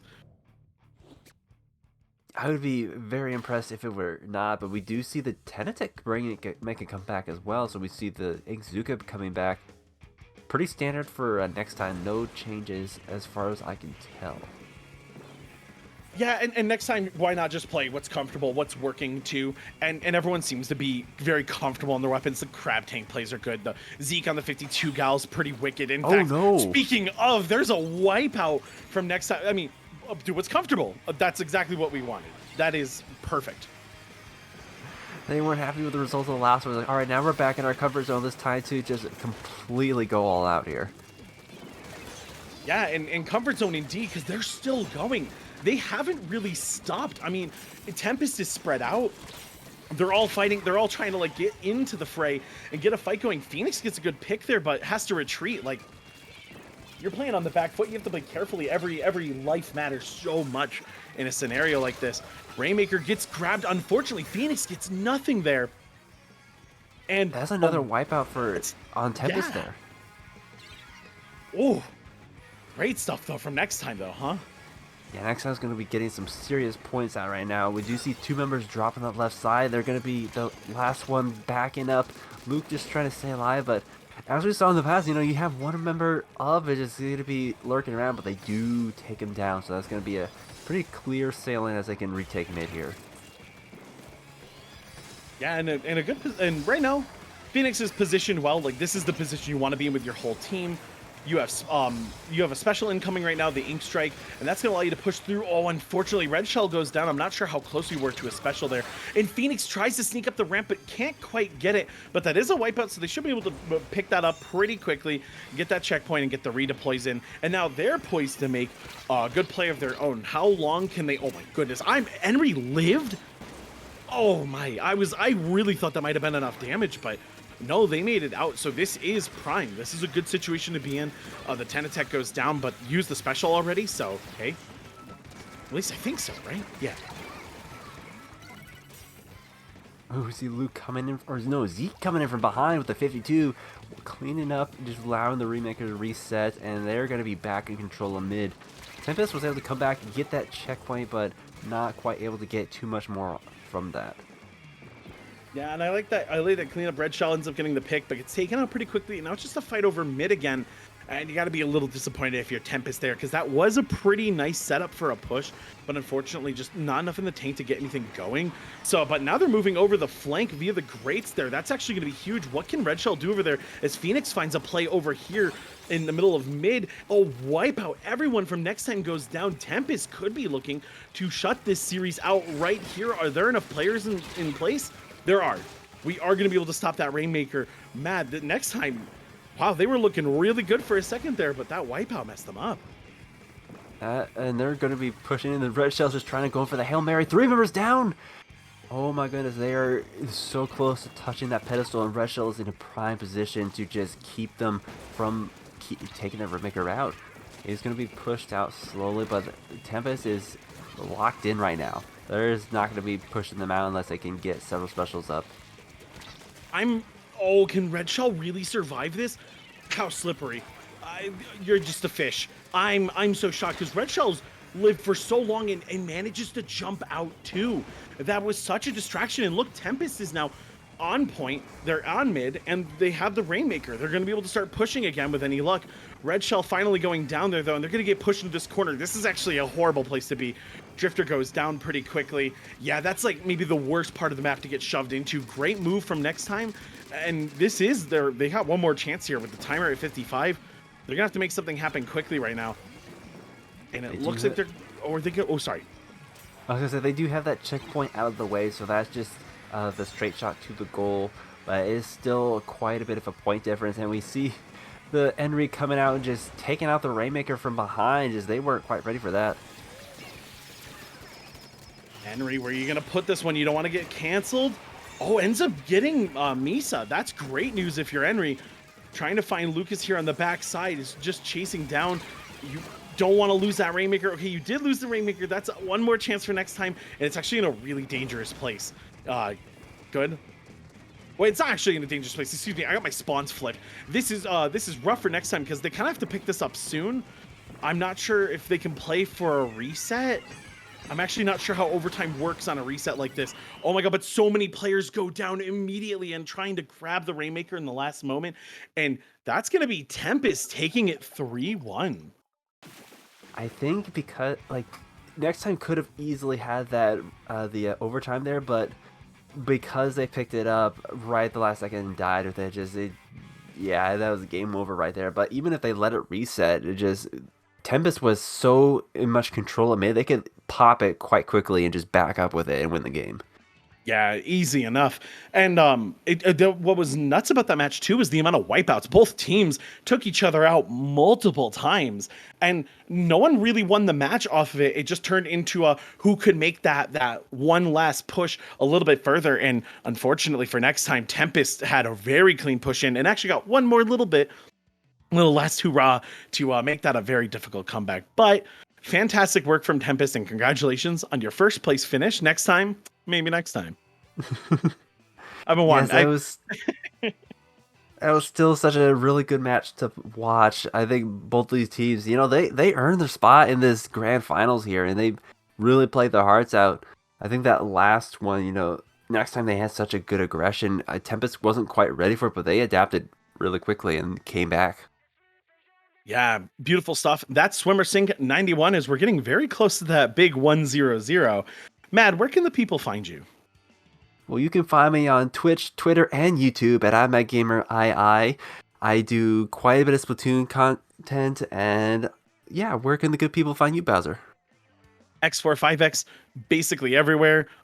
Right now I'm mostly just playing World of Warcraft and Splatoon, so feel free to come by while I grind my butt off. But I love watching Splatoon, and I love competitive Splatoon. Great stuff from Tempest. They did honestly fantastic work tonight. We had nothing but good matches tonight, so I hope you all enjoyed the tournament as much as we did. But that's going to be it from us. Thank you all so much for watching, and we will see you next time. Have a good evening.